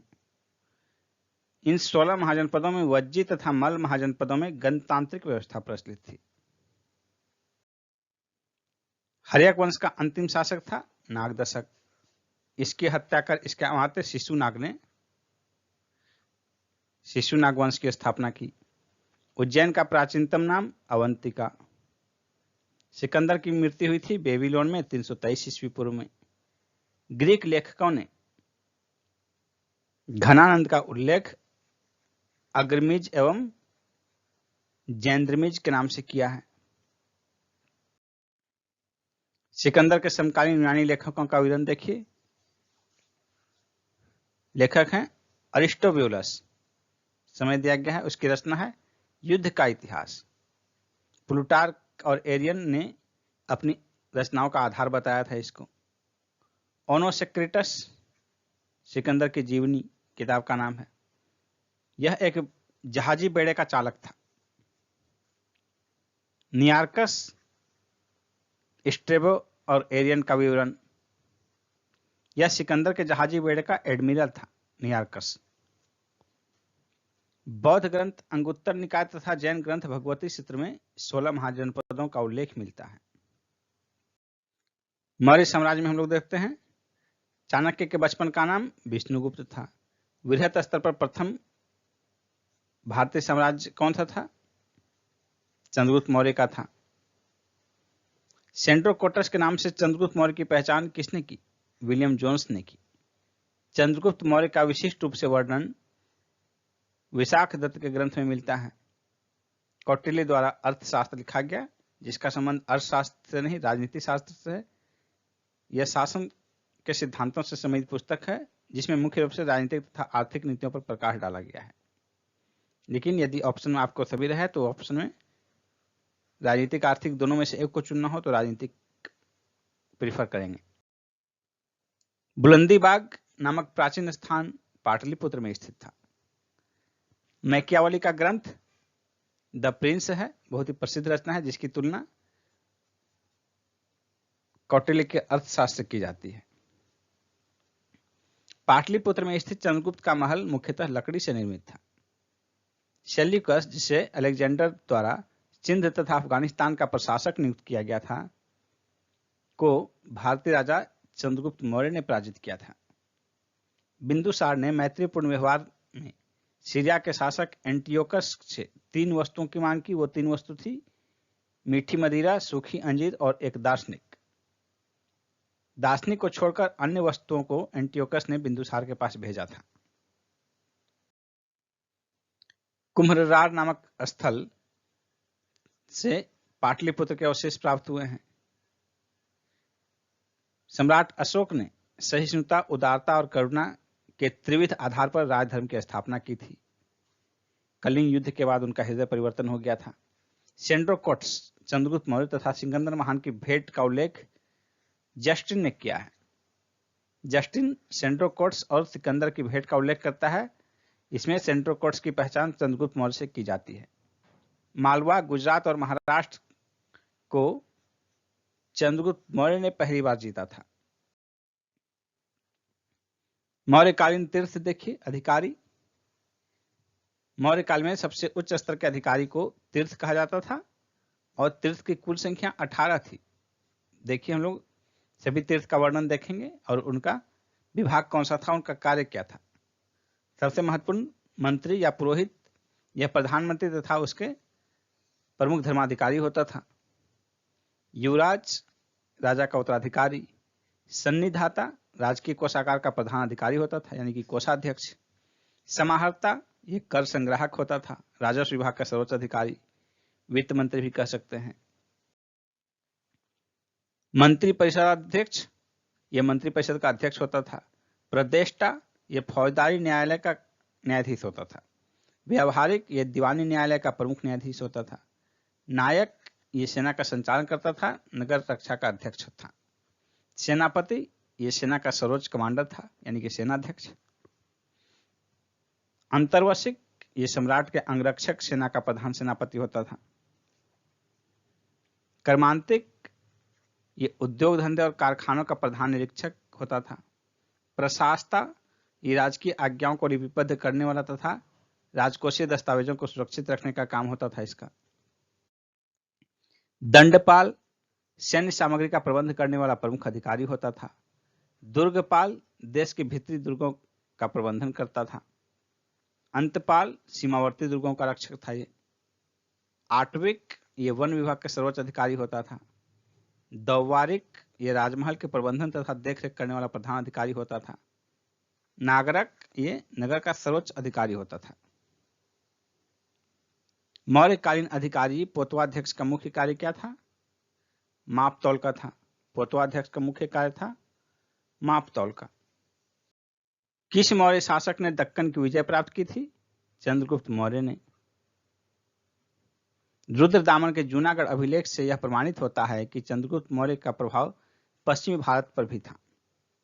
चंद्रगुप्त मौर्य अपने जीवन के अंतिम वर्षों में श्रवणबेलगोला चले गए, जहां उन्होंने जैन विधि से उपवास के द्वारा, जिसे कि संलेखना पद्धति कहा जाता है, अपने प्राण त्यागे।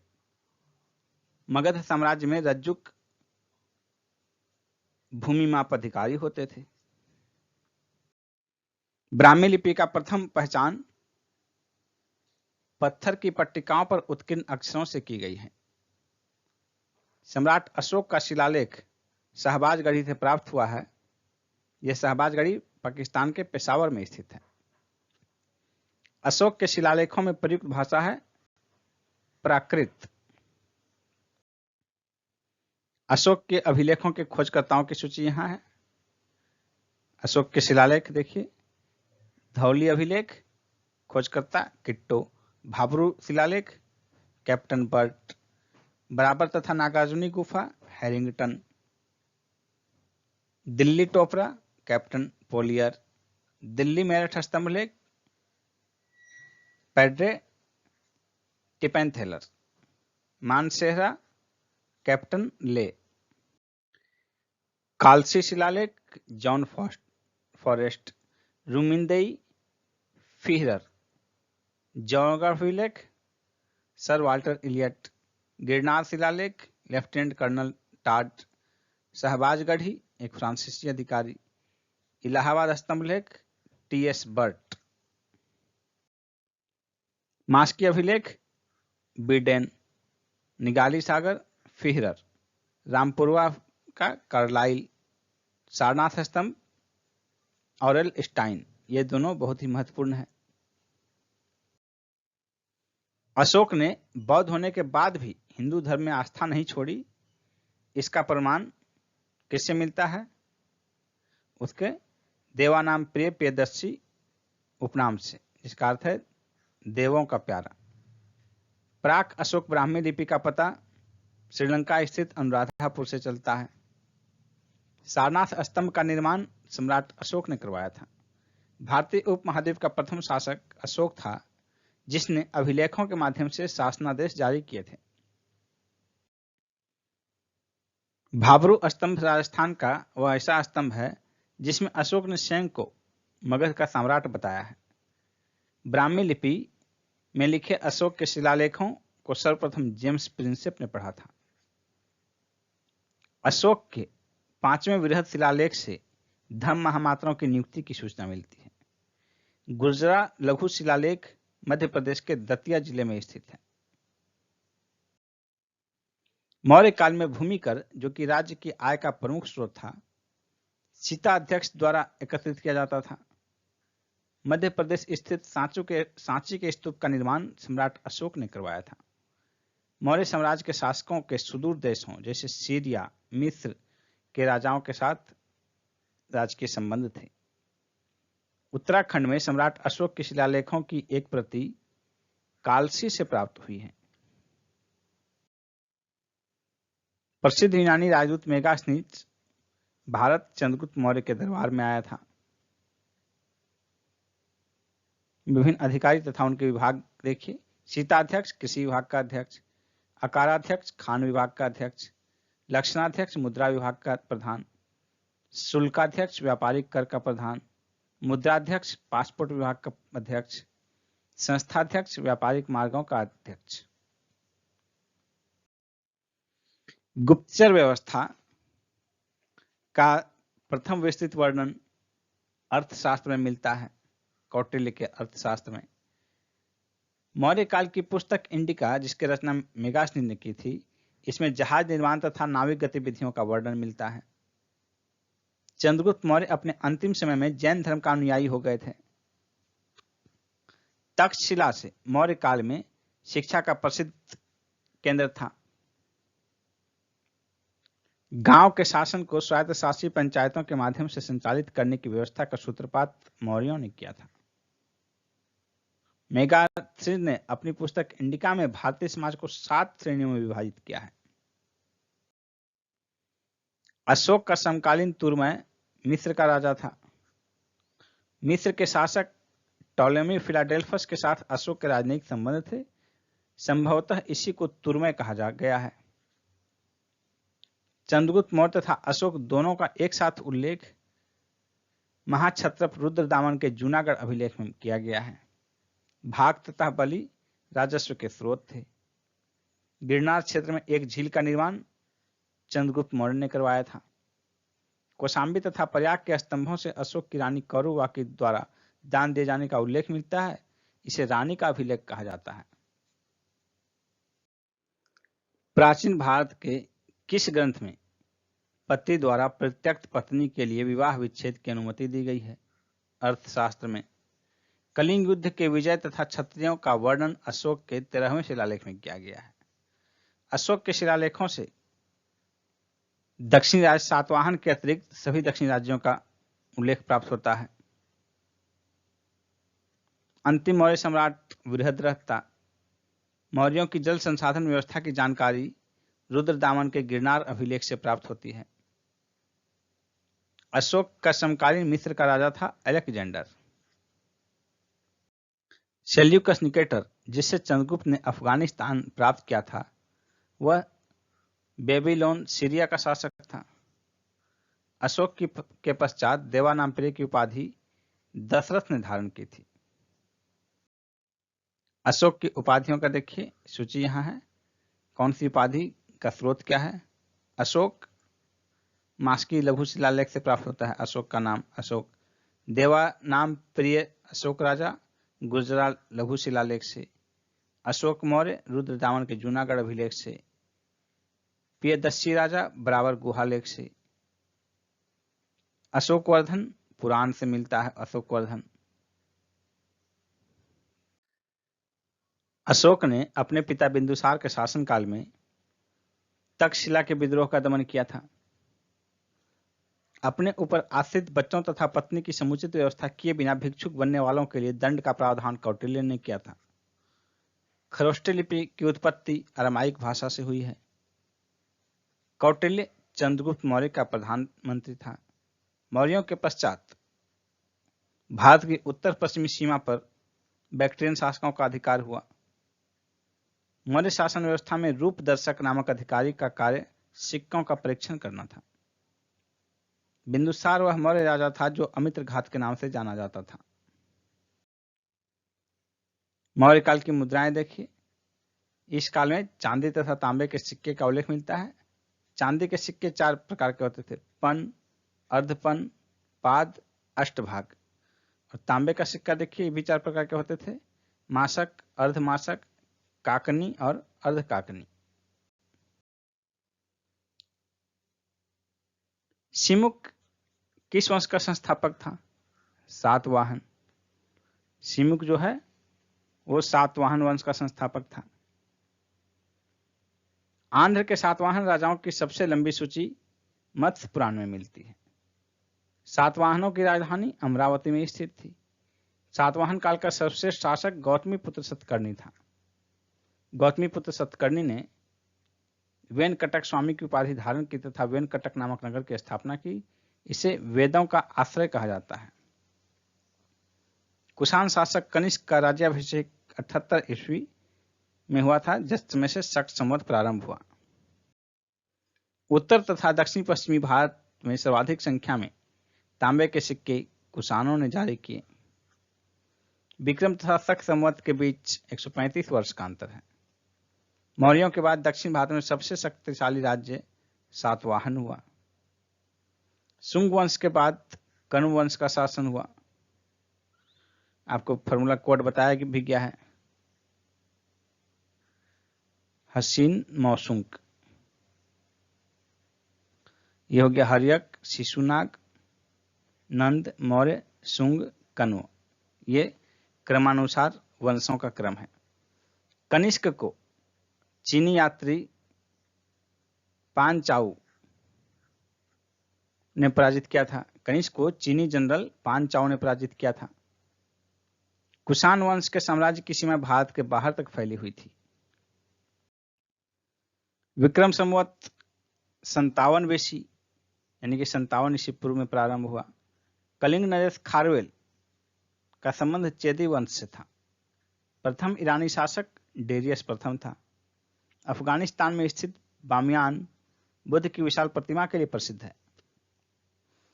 कुषाण शासकों के सिक्कों पर मातृ देवी उमा का नाम मिलता है। चतुर्भुजी विष्णु के सिक्के हुइस्क ने चलाए थे। बुद्ध का अंकन कनिष्क के सिक्कों पर मिलता है। यौधेय सिक्कों पर कार्तिकेय देवता का चित्र मिलता है। कार्तिकेय ये दक्षिण भारतीय देवता है मुख्यतः। जिस तरह उत्तर में गणेश की पूजा होती है, उसी तरह दक्षिण में कार्तिकेय की। दोनों भगवान शंकर के 2 पुत्र माने जाते हैं। भारतीय तथा यूनानी यानी कि ग्रीक कला शैली के सम्मिश्रण को गांधार शैली के नाम से जाना जाता है। यानी कि गांधार कला शैली जो है भारतीय और यूनानी कला शैली का मिश्रण है। प्राचीन भारत में सर्वप्रथम सोने के सिक्के कुषाणों ने जारी किए। कनिष्क का राजवैद्य चरक था। कनिष्क महायान बौद्ध संप्रदाय का अनुयायी था। शुंग वंश की हत्या करके सत्ता हथियाई। शुंग वंश ने हत्या करके सत्ता हथियाई और उसका अंत भी हत्या द्वारा हुआ। भारत के यूनानी शासकों में से मिनांडर की स्मृति में भारतीय साहित्यिक ग्रंथों में सर्वाधिक सुरक्षित है।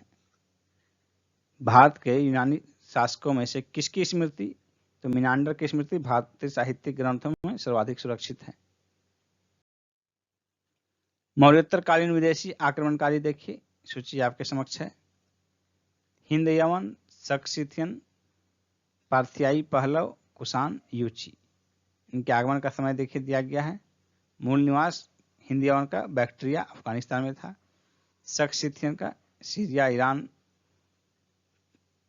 पार्थियाई पहलव का पर्थिया ईरान, कुषाण युची का चीनी तुर्किस्तान।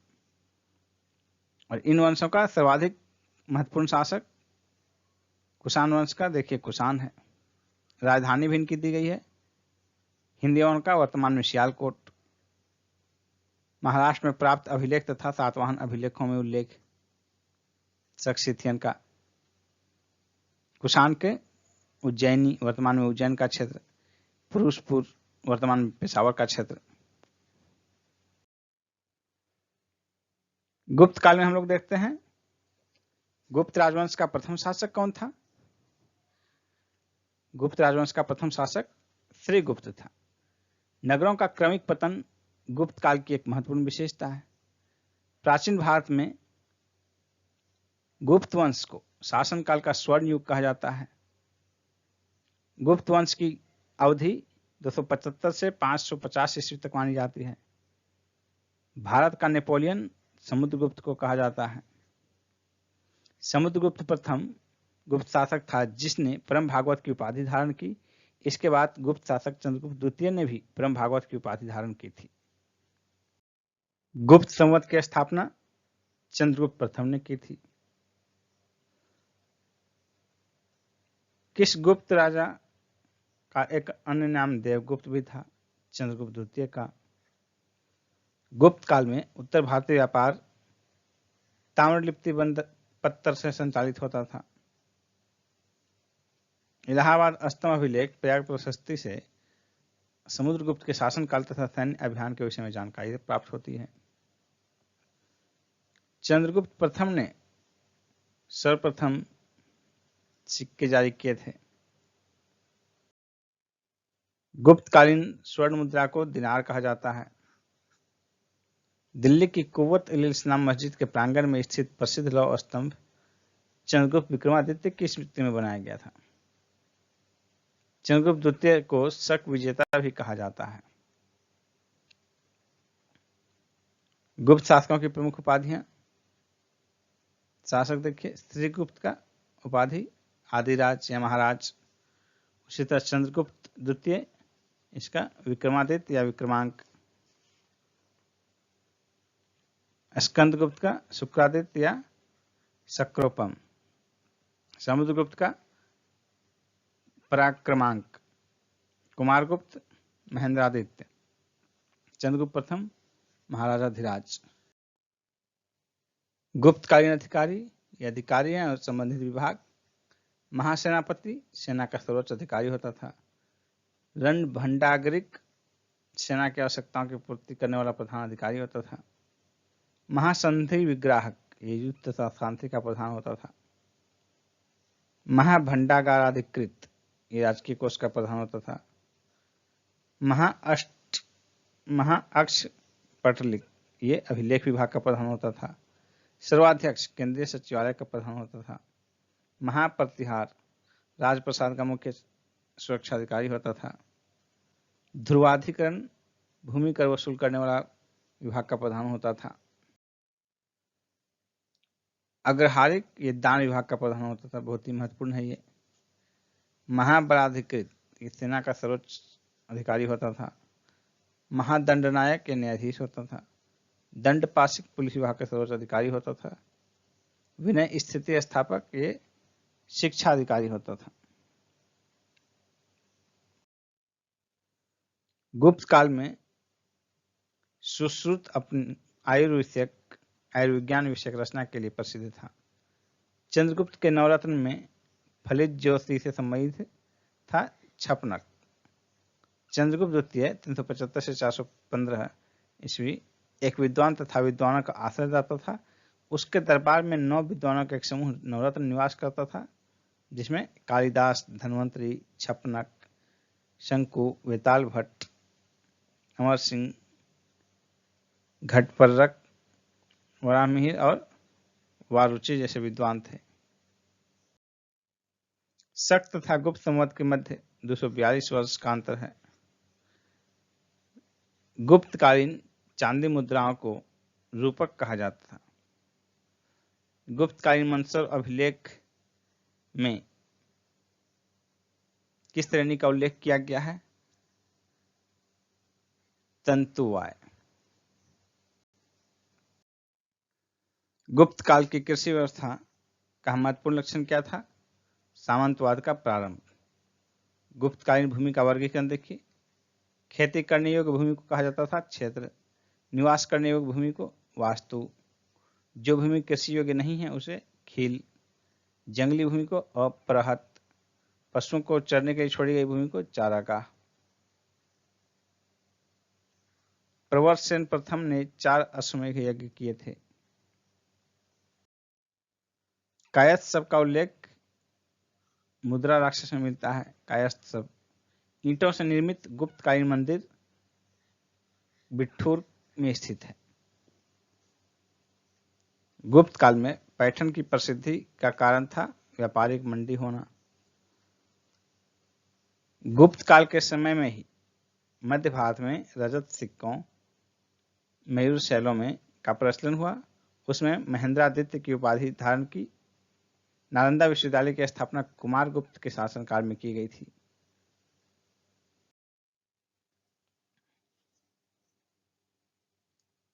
शतरंज के खेल भारत में गुप्त काल के दौरान प्रारंभ हुआ था, जहां इसे चतुरांग के नाम से जाना जाता था। भारत से यह ईरान और उसके बाद यूरोप पहुंचा। गुप्त काल में ताम्रलिप्ति बंदरगाह से दक्षिण पूर्वी एशियाई राष्ट्रों को जहाज रवाना होते थे। चीनी यात्री फाइयान ने गुप्त काल को भारत की दशा का वर्णन किया है। फाइयान ने गुप्त काल में भारतीय दशा का वर्णन किया है।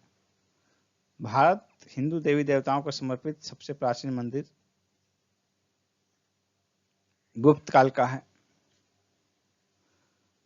गुप्त काल में चीन से भारत में रेशमी कपड़े का आयात किया जाता था। सती प्रथा का प्रथम अभिलेखीय साक्ष्य ईरान से प्राप्त हुआ है, जो 510 ईस्वी का है, जिसमें गोपराज नामक सेनापति की स्त्री की सती होने का उल्लेख है। गणराज्यों के अंत के लिए समुद्रगुप्त उत्तरदायी था। गुप्त काल का प्रसिद्ध खगोल शास्त्री आर्यभट्ट था। गुप्तकालीन चित्रकला का उत्कृष्ट रूप अजंता में मिलता है। विशाख दत्त कृत देवी चंद्रगुप्त में उल्लेख मिलता है कि चंद्रगुप्त द्वितीय ने अपने बड़े भाई रामगुप्त की हत्या की थी। स्कंदगुप्त के स्वर्ण सिक्के में मिलावट का प्रतिशत सर्वाधिक था। गुप्त काल में लिखित संस्कृत नाटकों में शुद्ध तथा स्त्रियों की संवाद की भाषा थी प्राकृत, जबकि उच्च वर्ग संस्कृत बोलते थे। गुप्त वंश का अंतिम शासक विष्णुगुप्त था। चंद्रगुप्त द्वितीय विक्रमादित्य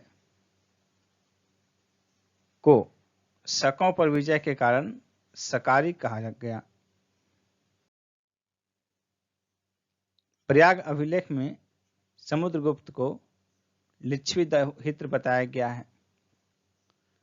हुनों ने स्कंदगुप्त के शासनकाल में आक्रमण किया था, जिसमें स्कंदगुप्त ने हुनों पर विजय पाई।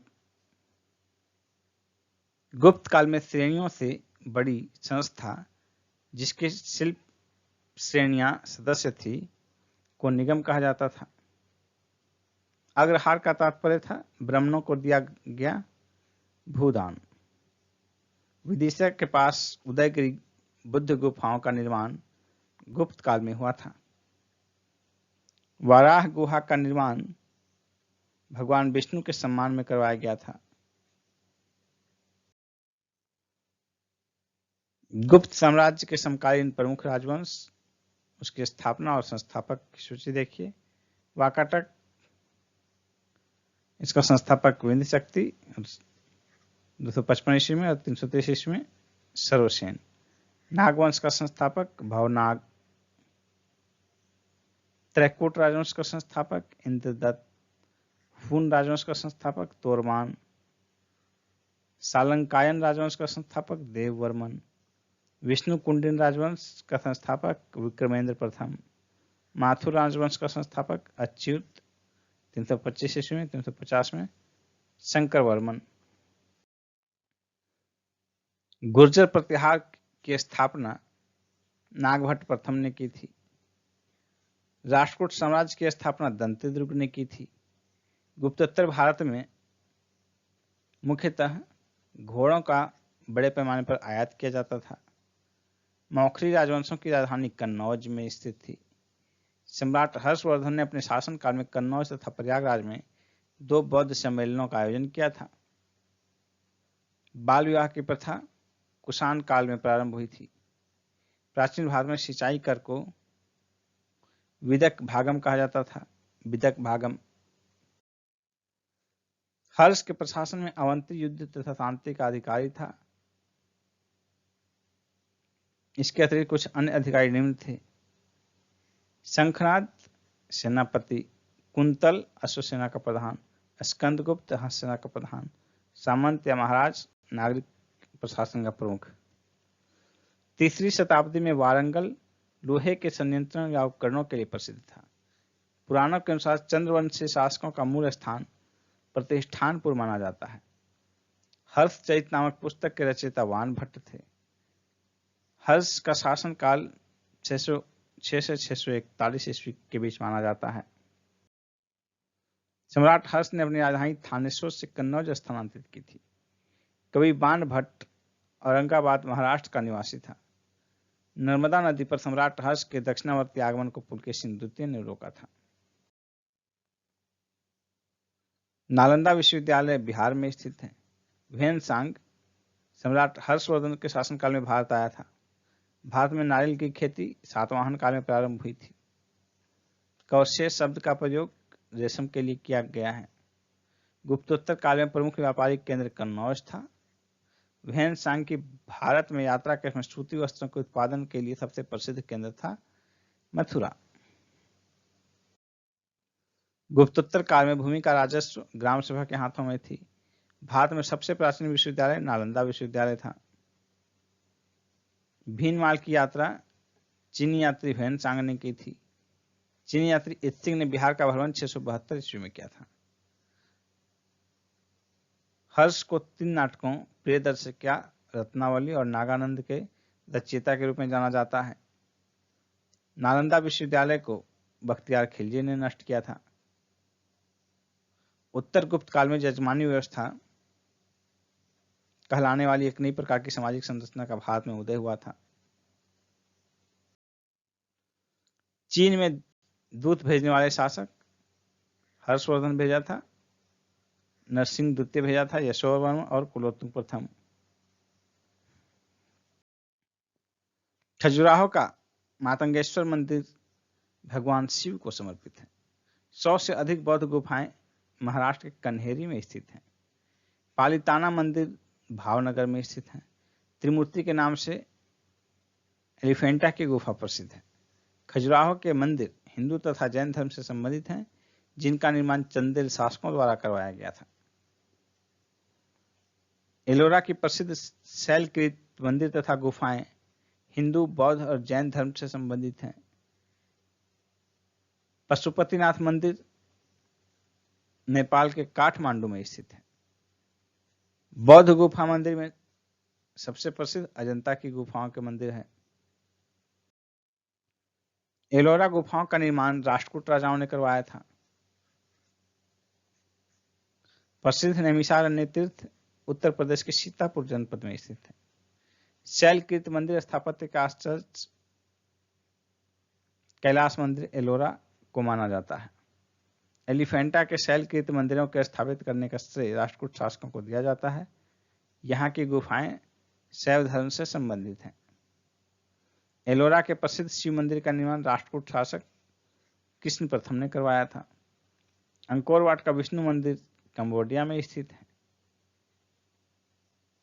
किस धर्म को राष्ट्रकूटों का संरक्षक प्राप्त था? संरक्षण जैन धर्म को। कोणार्क सूर्य मंदिर का निर्माण शासक नरसिंह देव वर्मन ने करवाया था। काला पैगोडा, ब्लैक पैगोडा के नाम से कोणार्क के सूर्य मंदिर को जाना जाता है। कोणार्क का सूर्य मंदिर उड़ीसा में स्थित है। मोढेरा का सूर्य मंदिर गुजरात में स्थित है। जगन्नाथ मंदिर ओडिशा में स्थित है। भुवनेश्वर तथा पुरी मंदिर का निर्माण नागर शैली में हुआ है। द्रविड़ शैली के मंदिरों में गोपुरम का तात्पर्य था तोरण के ऊपर बने अलंकृत तथा बहुमंजिला भवन।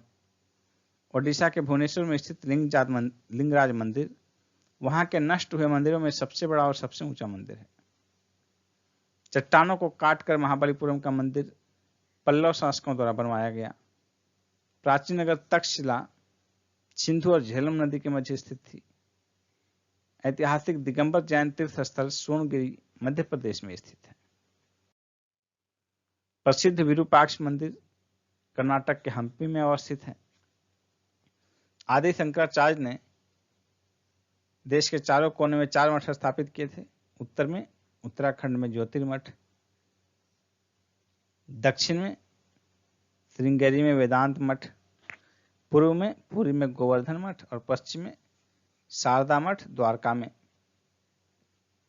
भारत के सांस्कृतिक इतिहास के संदर्भ में पंचायतन शब्द किसे निर्दिष्ट करता है?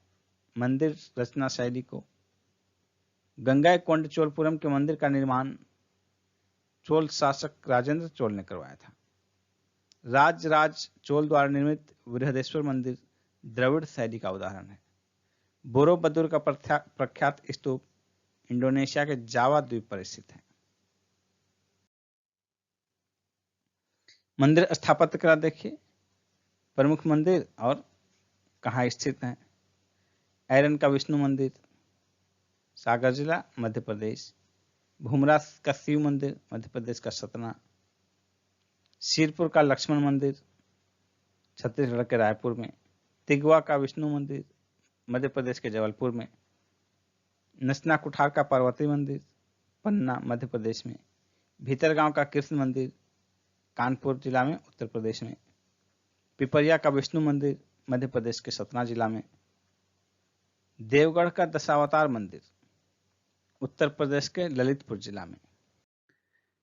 चालुक्य वंश का सबसे महान शासक पुलकेशिन द्वितीय को माना जाता है। दक्षिण भारत का कौन सा राजवंश अपनी नौसैनिक शक्ति के लिए प्रसिद्ध था? चोल राजवंश। मामल्लपुरम के रथ स्मारकों का निर्माण पल्लव वंश के शासकों ने करवाया था। महाबलीपुरम के रथ मंदिरों का निर्माण नरसिंह वर्मन प्रथम ने करवाया था।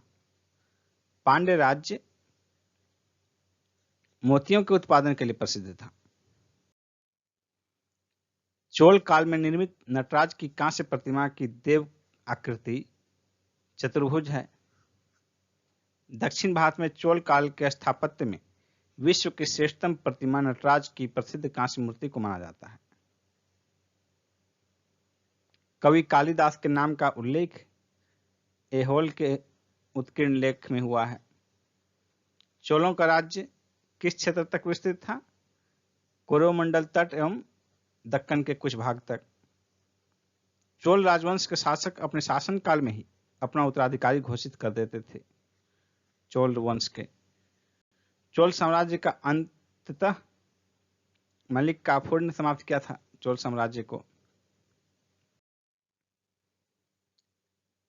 संगमकालीन कुछ साहित्य देखते हैं। साहित्य और उसके रचनाकार। तिरुकुरल या कुरल इसके रचनाकार थे तिरुवल्लुवर। अहनानूर रुद्र शर्मन। तोलकाप्पियम इसके रचनाकार तोलकाप्पियर। इसी तरह देखिए जीवक चिंतामणि त्रितक देवर। शिलप्पाधिकारम इसके रचनाकार इलंगो आदिगल। मणिमेखलय किसकी रचना है? शीतलस्तन्नार। और मरुगरुपदाय इसका रचनाकार कौन है? नक्कीरर। अब देखिए प्रमुख राजवंश, राजधानी और उसके संस्थापक। राजवंश उसकी राजधानी कहाँ थी? संस्थापक कौन था? चोल वंश की राजधानी तंजौर थी और संस्थापक विजयालय। पल्लव वंश की राजधानी कांचीपुरम और संस्थापक सिंह विष्णु। राष्ट्रकूट वंश की राजधानी मानेखेत, संस्थापक दंती दुर्ग। होयसल वंश का राजधानी द्वार समुद्र, संस्थापक विष्णुवर्धन। काकतीय वंश का राजधानी अमकोंड और संस्थापक बीटा प्रथम। गंग वंश की राजधानी तलकाड या कोलाल और संस्थापक ब्रजहस्त पंचम। पाल वंश का राजधानी मुंगेर, संस्थापक गोपाल। सेन वंश का राजधानी लखनौती, संस्थापक सामंत सेन। पांड्य वंश का राजधानी मदुरै, संस्थापक नेडियोन। पांड्य वंश का राजधानी मदुरै, संस्थापक नेडियोन। गुर्जर प्रतिहार का राजधानी कन्नौज, संस्थापक नागभट्ट प्रथम। कल्याणी के चालुक्य का राजधानी मानेखेत, संस्थापक तैलप द्वितीय। बादामी के चालुक्य की राजधानी वातापी, संस्थापक जयसिंह प्रथम। वेंगी के चालुक्य की राजधानी वेंगी, संस्थापक विष्णुवर्धन। गढ़वाल राजवंश की राजधानी वाराणसी, संस्थापक चंद्रदेव। सोलंकी राजवंश की राजधानी अनहिलवाड़, संस्थापक मूलराज। परमार वंश की राजधानी धारानगरी, संस्थापक उपेंद्र। कलचुरी वंश की राजधानी त्रिपुरी, संस्थापक कोक्कल। चौहान वंश की राजधानी अजमेर, अहिछत्र, संस्थापक वासुदेव। चंदेल राजवंश की राजधानी खजुराहो, महुआ, संस्थापक नन्नुक। मीनाक्षी मंदिर मदुरै में अवस्थित है। चोलों के अधीन ग्राम प्रशासन के बहुत से आलेख उत्तर मेरूर शिलालेखों में हैं। कुलोत्तुंग प्रथम के कार्यकाल में चीन में 72 व्यापारी भेजे गए थे।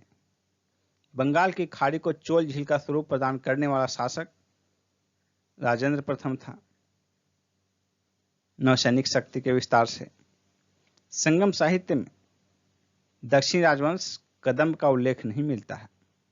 धार्मिक कविताओं का संकलन कुरल तमिल भाषा में रचित है। कदम्ब राजाओं की राजधानी कहाँ स्थित थी? वनवासी में। तमिल रामायण अथवा रामावतार के लेखक कंबन थे। श्रीलंका को पूर्ण स्वतंत्रता किस चोल राजा ने प्रदान की तथा सिंहल के राजकुमार के साथ अपनी पुत्री का विवाह कर दिया था? यह होगा कुलोत्तुंग प्रथम ने। चोल दक्षिण भारत में उत्तम ग्राम प्रशासन के लिए जाने जाते थे। दक्षिण भारत का प्रसिद्ध तक्कोलम का युद्ध चोल और राष्ट्रकूटों के बीच लड़ा गया था। वह बंदरगाह जिसका उल्लेख पोडू के नाम से the Periplus of the Erythraean sea के लेखक ने किया है, वह बंदरगाह था अरिकामेडू। संगम साहित्य में वर्णित कन्नगी कौन थे? तमिल महाकाव्य मणिमेखलय की नायिका। संगम युग का कौन सा ग्रंथ बौद्ध धर्म से संबंधित था? मणिमेखलय। दक्षिण भारत के किस वंश के राजा ने 26 ईस्वी पूर्व में रोम में एक दूत भेजा था? पांड्य राजा ने। तोलकाप्पियम ग्रंथ किससे संबंधित है? तमिल व्याकरण तथा काव्य से। चेर राजाओं में सबसे प्रसिद्ध सेनगुट्टुवन था, जो नेदुनजेरल का पुत्र था। इसके काल में विशेष घटना पत्नी पूजा या कन्या की पूजा प्रारंभ हुई, जिसमें आदर्श और पवित्र पत्नी की मूर्ति की पूजा की जाती थी।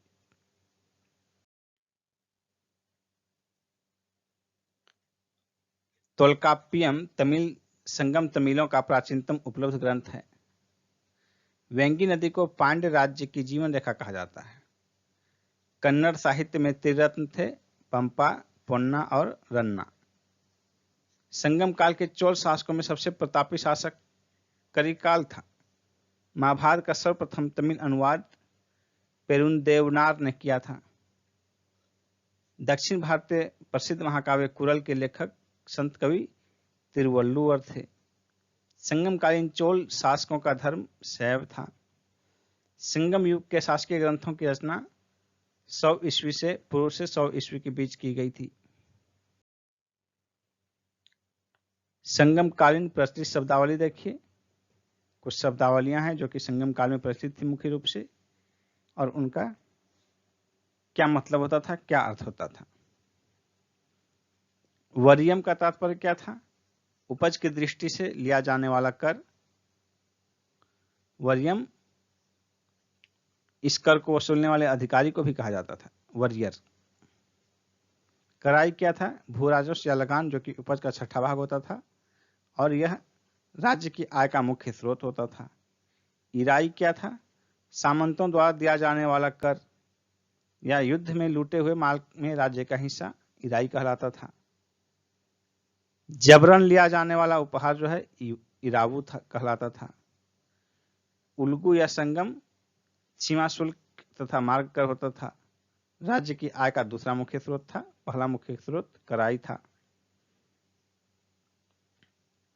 कदमई या पाडुवडु राजा को दिया जाने वाला शुल्क था। माँ व बेली भूमाप की इकाई थी। कलम अनाज के मापतौल की इकाई थी। संगमकालीन साहित्य में राजा के लिए कोन, को, मन्नन आदि शब्द प्रयुक्त हुए थे। संगम ग्रंथ में उल्लिखित मुरुगन किस देवता से साम्य रखते थे? स्कंद से। इनका अन्य नाम कार्तिकेयन, कुमार एवं सुब्रमण्यम स्वामी भी हैं। प्राचीन तमिल देश में उपजाऊ कृषि भूभाग को मरुदम कहा जाता था। संगम युग में चोल राज्य की राजधानी उरैयूर से पुहार स्थानांतरित करने का श्रेय करिकाल को जाता है। संगम काल का प्राचीनतम सर्वाधिक प्रचलित व्यवसाय क्या था? संगम काल का सर्वाधिक प्रचलित व्यवसाय था वस्त्र उद्योग। तमिल साहित्य में यूनानी रोमन व्यापारियों को यवन कहा जाता था। संगम युग में उरैयूर कपास या सूती वस्त्र के व्यापार के लिए विख्यात था। उरैयूर जो है कपास या सूती वस्त्र के व्यापार के लिए प्रसिद्ध था। किस संगम युग शासक द्वारा पत्तीपाले की रचना के रचयिता रुद्र कन्नार को 16 लाख स्वर्ण मुद्राएं प्रदान की गई थी? इसका आंसर होगा करिकाल। वह संगमकालीन तमिल साहित्य जिसमें भक्त प्रहलाद का वर्णन मिलता है कौन सा था? परिपादल। पांड्य शासक नेडियोन ने समुद्र पूजा आरंभ करवाई थी। हिंदू विधि की एक प्रसिद्ध पुस्तक दाय भाग के रचयिता थे जिमुतवाहन। मेरुतुंग द्वारा रचित प्रबंध चिंतामणि को में गुजरात के शासकों का वर्णन मिलता है। आर्यभट्ट भारतीय गणितज्ञ तथा खगोल शास्त्री थे। बंगाल के शासक रामपाल की जीवन कथा रामचरित के रचयिता थे संध्याकर नंदी। कलहन द्वारा रचित राज तरंगनी को जोन राज और श्रीवर ने आगे बढ़ाया। पंचतंत्र मूल रूप से पंडित विष्णु शर्मा द्वारा लिखी गई पंचतंत्र भारत की सर्वाधिक बार अनुदित साहित्यिक पुस्तक मानी जाती है। मूलतः संस्कृत में रचित इस पुस्तक का 15 भारतीय भाषा तथा 40 विदेशी भाषाओं में अनुवाद हो चुका है। मुगल काल में इसका फारसी अनुवाद अनवारे सुहौली शीर्षक से किया गया था। पाणिनि के रचयिता कौन है? अष्टाध्यायी के रचयिता हैं पाणिनि। चरक संहिता पुस्तक किससे संबंधित है? चिकित्सा से। पृथ्वीराज रासो के लेखक कौन है? चंद्रबरदाई। 10 कुमार चरित के लेखक कौन है? दंडी। गणित की पुस्तक लीलावती के लेखक हैं भास्कराचार्य। गीत गोविंद के रचयिता जयदेव किसकी सभा को सुशोभित करते थे? लक्ष्मण सेन। मिलिंद पन्हो किस भाषा का ग्रंथ है? पाली भाषा का ग्रंथ है। नागानंद रत्नावली प्रियदर्शिका के रचयिता हर्षवर्धन।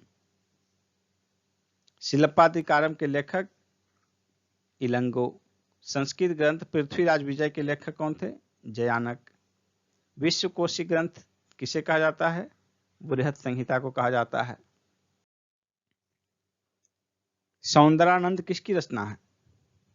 सौंदरानंद अश्वघोष की रचना है। मनुस्मृति मुख्यतः समाज व्यवस्था से संबंधित है। भारत का प्रथम विधि निर्माता मनु को माना जाता है। मिलिंद पन्हो नामक रचना राजा मिलिंद मिनांडर तथा बौद्ध भिक्षु नागसेन के मध्य संवाद के रूप में है। कश्मीर में हिंदू राज्य का इतिहास कलहन की राजतरंगिणी से पता चलता है। गाथा सप्तशती नामक मुक्तब काव्य की रचना हाल ने की थी। बीज गणित के क्षेत्र में अपने योगदान के लिए भास्कराचार्य जाने जाते हैं। गुप्त काल की महत्वपूर्ण रचनाएं देखते हैं। ये रचना है उनके रचनाकार कालिदास की प्रमुख रचनाएं देखिए। मालविकाग्निमित्र, अभिज्ञान शाकुंतलम, मेघदूतम, ऋतु संहारम, कुमार संभवम, रघुवंशम, विक्रमोर्वशीयम। विशाख दत्त की कृति देखिए, देवी चंद्रगुप्तम, मुद्रा राक्षस। ये मुद्रा राक्षस बहुत ही प्रचलित है। दंडिन की रचना देखिए, 10 कुमार चरित्र, काव्य दर्शन। सिद्धसेन की रचना न्यायावतार। भास की रचना स्वप्न वासव दत्तम और चारु दत्तम। विष्णु शर्मा का पंचतंत्र। चरक का चरक संहिता। आर्यभट्ट का ब्रह्म सिद्धांत। बुद्ध घोष का विशुद्धि मग्ग। असंग का योगाचार। भास का उरुभंग। भारवी का किरातार्जुनियम। अमर सिंह का अमरकोश। वत्स भट्टी का रावण वध। चंद्र गोविंद का चंद्र व्याकरण। वराह मिहिर का वृहत संहिता, पंच सिद्धांतिका। दोनों पुस्तक कई बार पूछे गए हैं एग्जाम में। आर्यभट्ट का आर्यभट्टियम। शूद्रक का मृक्ष कटिकम, ये भी कई बार पूछा गया है। दोस्तों, प्राचीन भारत का संपूर्ण इतिहास कंप्लीट होता है।